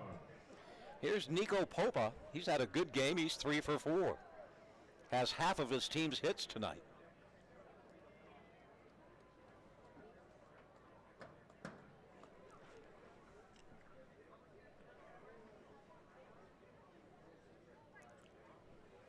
Stick around for the Westmark Credit Union Burger Theory postgame show with an interview with our player of the game tonight live on the field.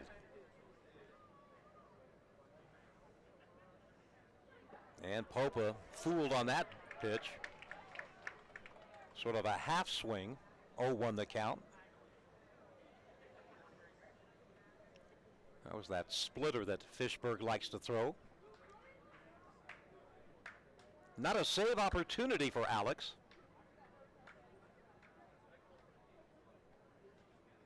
There's the 0-1. Inside, 1 ball, 1 strike.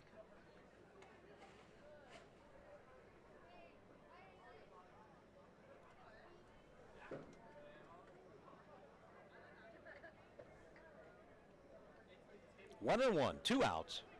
Top of 9. And the pitch is, whoa. A strike on the outside corner. And the count is 1-2. Popa says, hold on just a minute.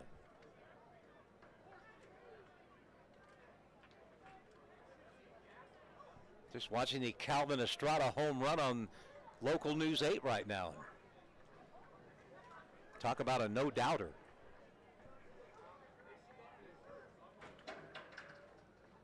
The 1-2 pitch is chopped foul.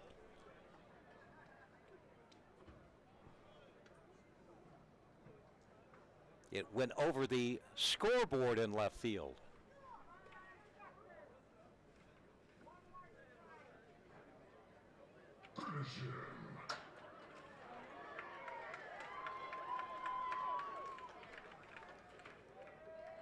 Fishberg. 1-2 count. Swing and a miss. He struck him out, and that's the ball game. No runs, no hits, no errors. 1 man left on base. Stick around for the postgame show here on KSPZ, the Sports Zone.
Score of 6-0.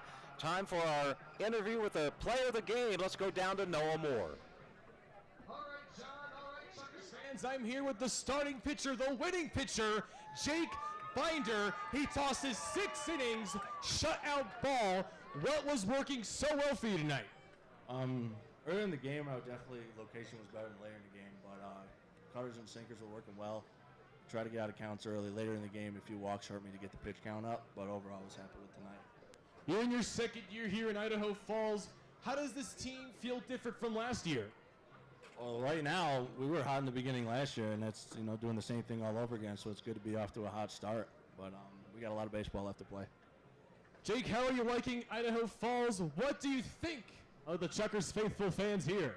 You guys were amazing tonight. I heard you out there. It certainly brought a lot of energy, so thank you all for coming out. Well, Jake, I have a gift for you. It's a $25 gift card to Burger Theory for being our Burger Theory Player of the Game. Burger Theory, voted the best sports bar in Idaho Falls. Jake, congrats. Thank you. All right. Jake Binder, your winning pitcher. Chukars win 7-0. Jake Binder, thank you very much. Congratulations. Stick around. We're checking the scores up next here on KSPZ, the Sports Zone.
John Balgene and Noah Moore back here at Melaleuca Field. The Chukars make it 3 straight wins over the Grand Junction Rockies. Final score tonight was 7-0.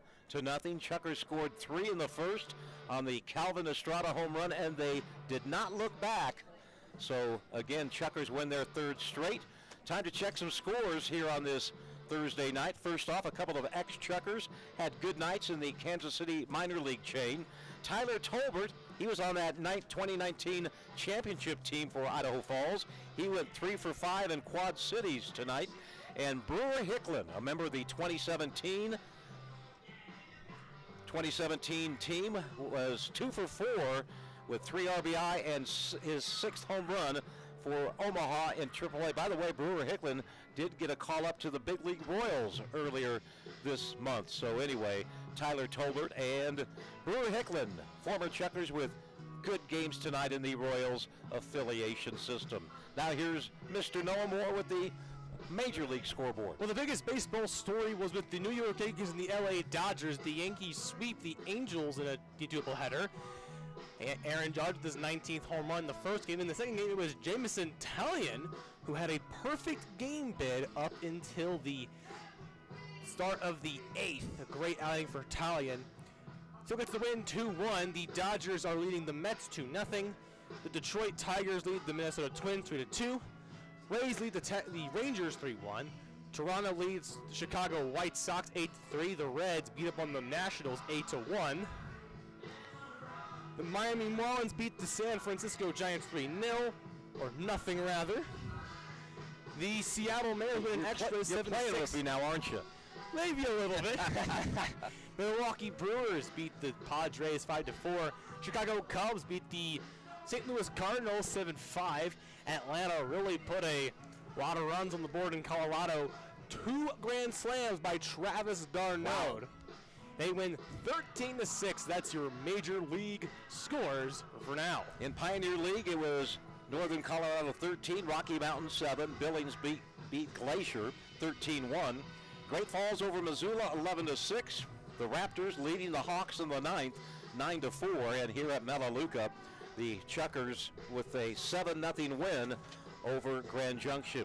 A quick look at the standings. Great Falls now 7-2, first place in the Pioneer League North, and the Chukars are just a half game back at 6-2. Here are your final line scores for the ball game for Idaho Falls. 7 runs, 11 hits, no errors. They left 10 men on base. And for Grand Junction, no runs, 6 hits, no errors. They left 11 men on base. The winning pitcher was Jake Binder. He is now 2-0 on the season. Eric Kaufman took the loss. He is now 0-1. One home run was hit in the ball game, and it was a monster home run. Calvin Estrada with 2 runners on in the bottom of the first. His 3rd of the season. Again, it traveled 464 feet. The game took 2 hours and make it 3 hours and 27 minutes to play in front of the biggest crowd so far this season, 2,833. So the Chukars win their 3rd straight. They'll shoot for number 4 tomorrow in this 6-game homestand. Once again, the final score of tonight's game, Idaho Falls 7 and Grand Junction nothing. Chukars' next game will be Friday. That's tomorrow night. Same 2 teams, same time, same place. And until then, for No or More, I'm John Balgini, reminding you that Chukars Baseball is a presentation of Sand Hill Media. Any rebroadcast, reproduction, or other use of the pictures, videos, and accounts of this game is prohibited without the express written consent of the Pioneer League, Sand Hill Media, and KSPZ, the Sports Zone. Tonight, the Chukars tossed a shutout by the final score of 7-0. Good night, everybody. Good night, Jim.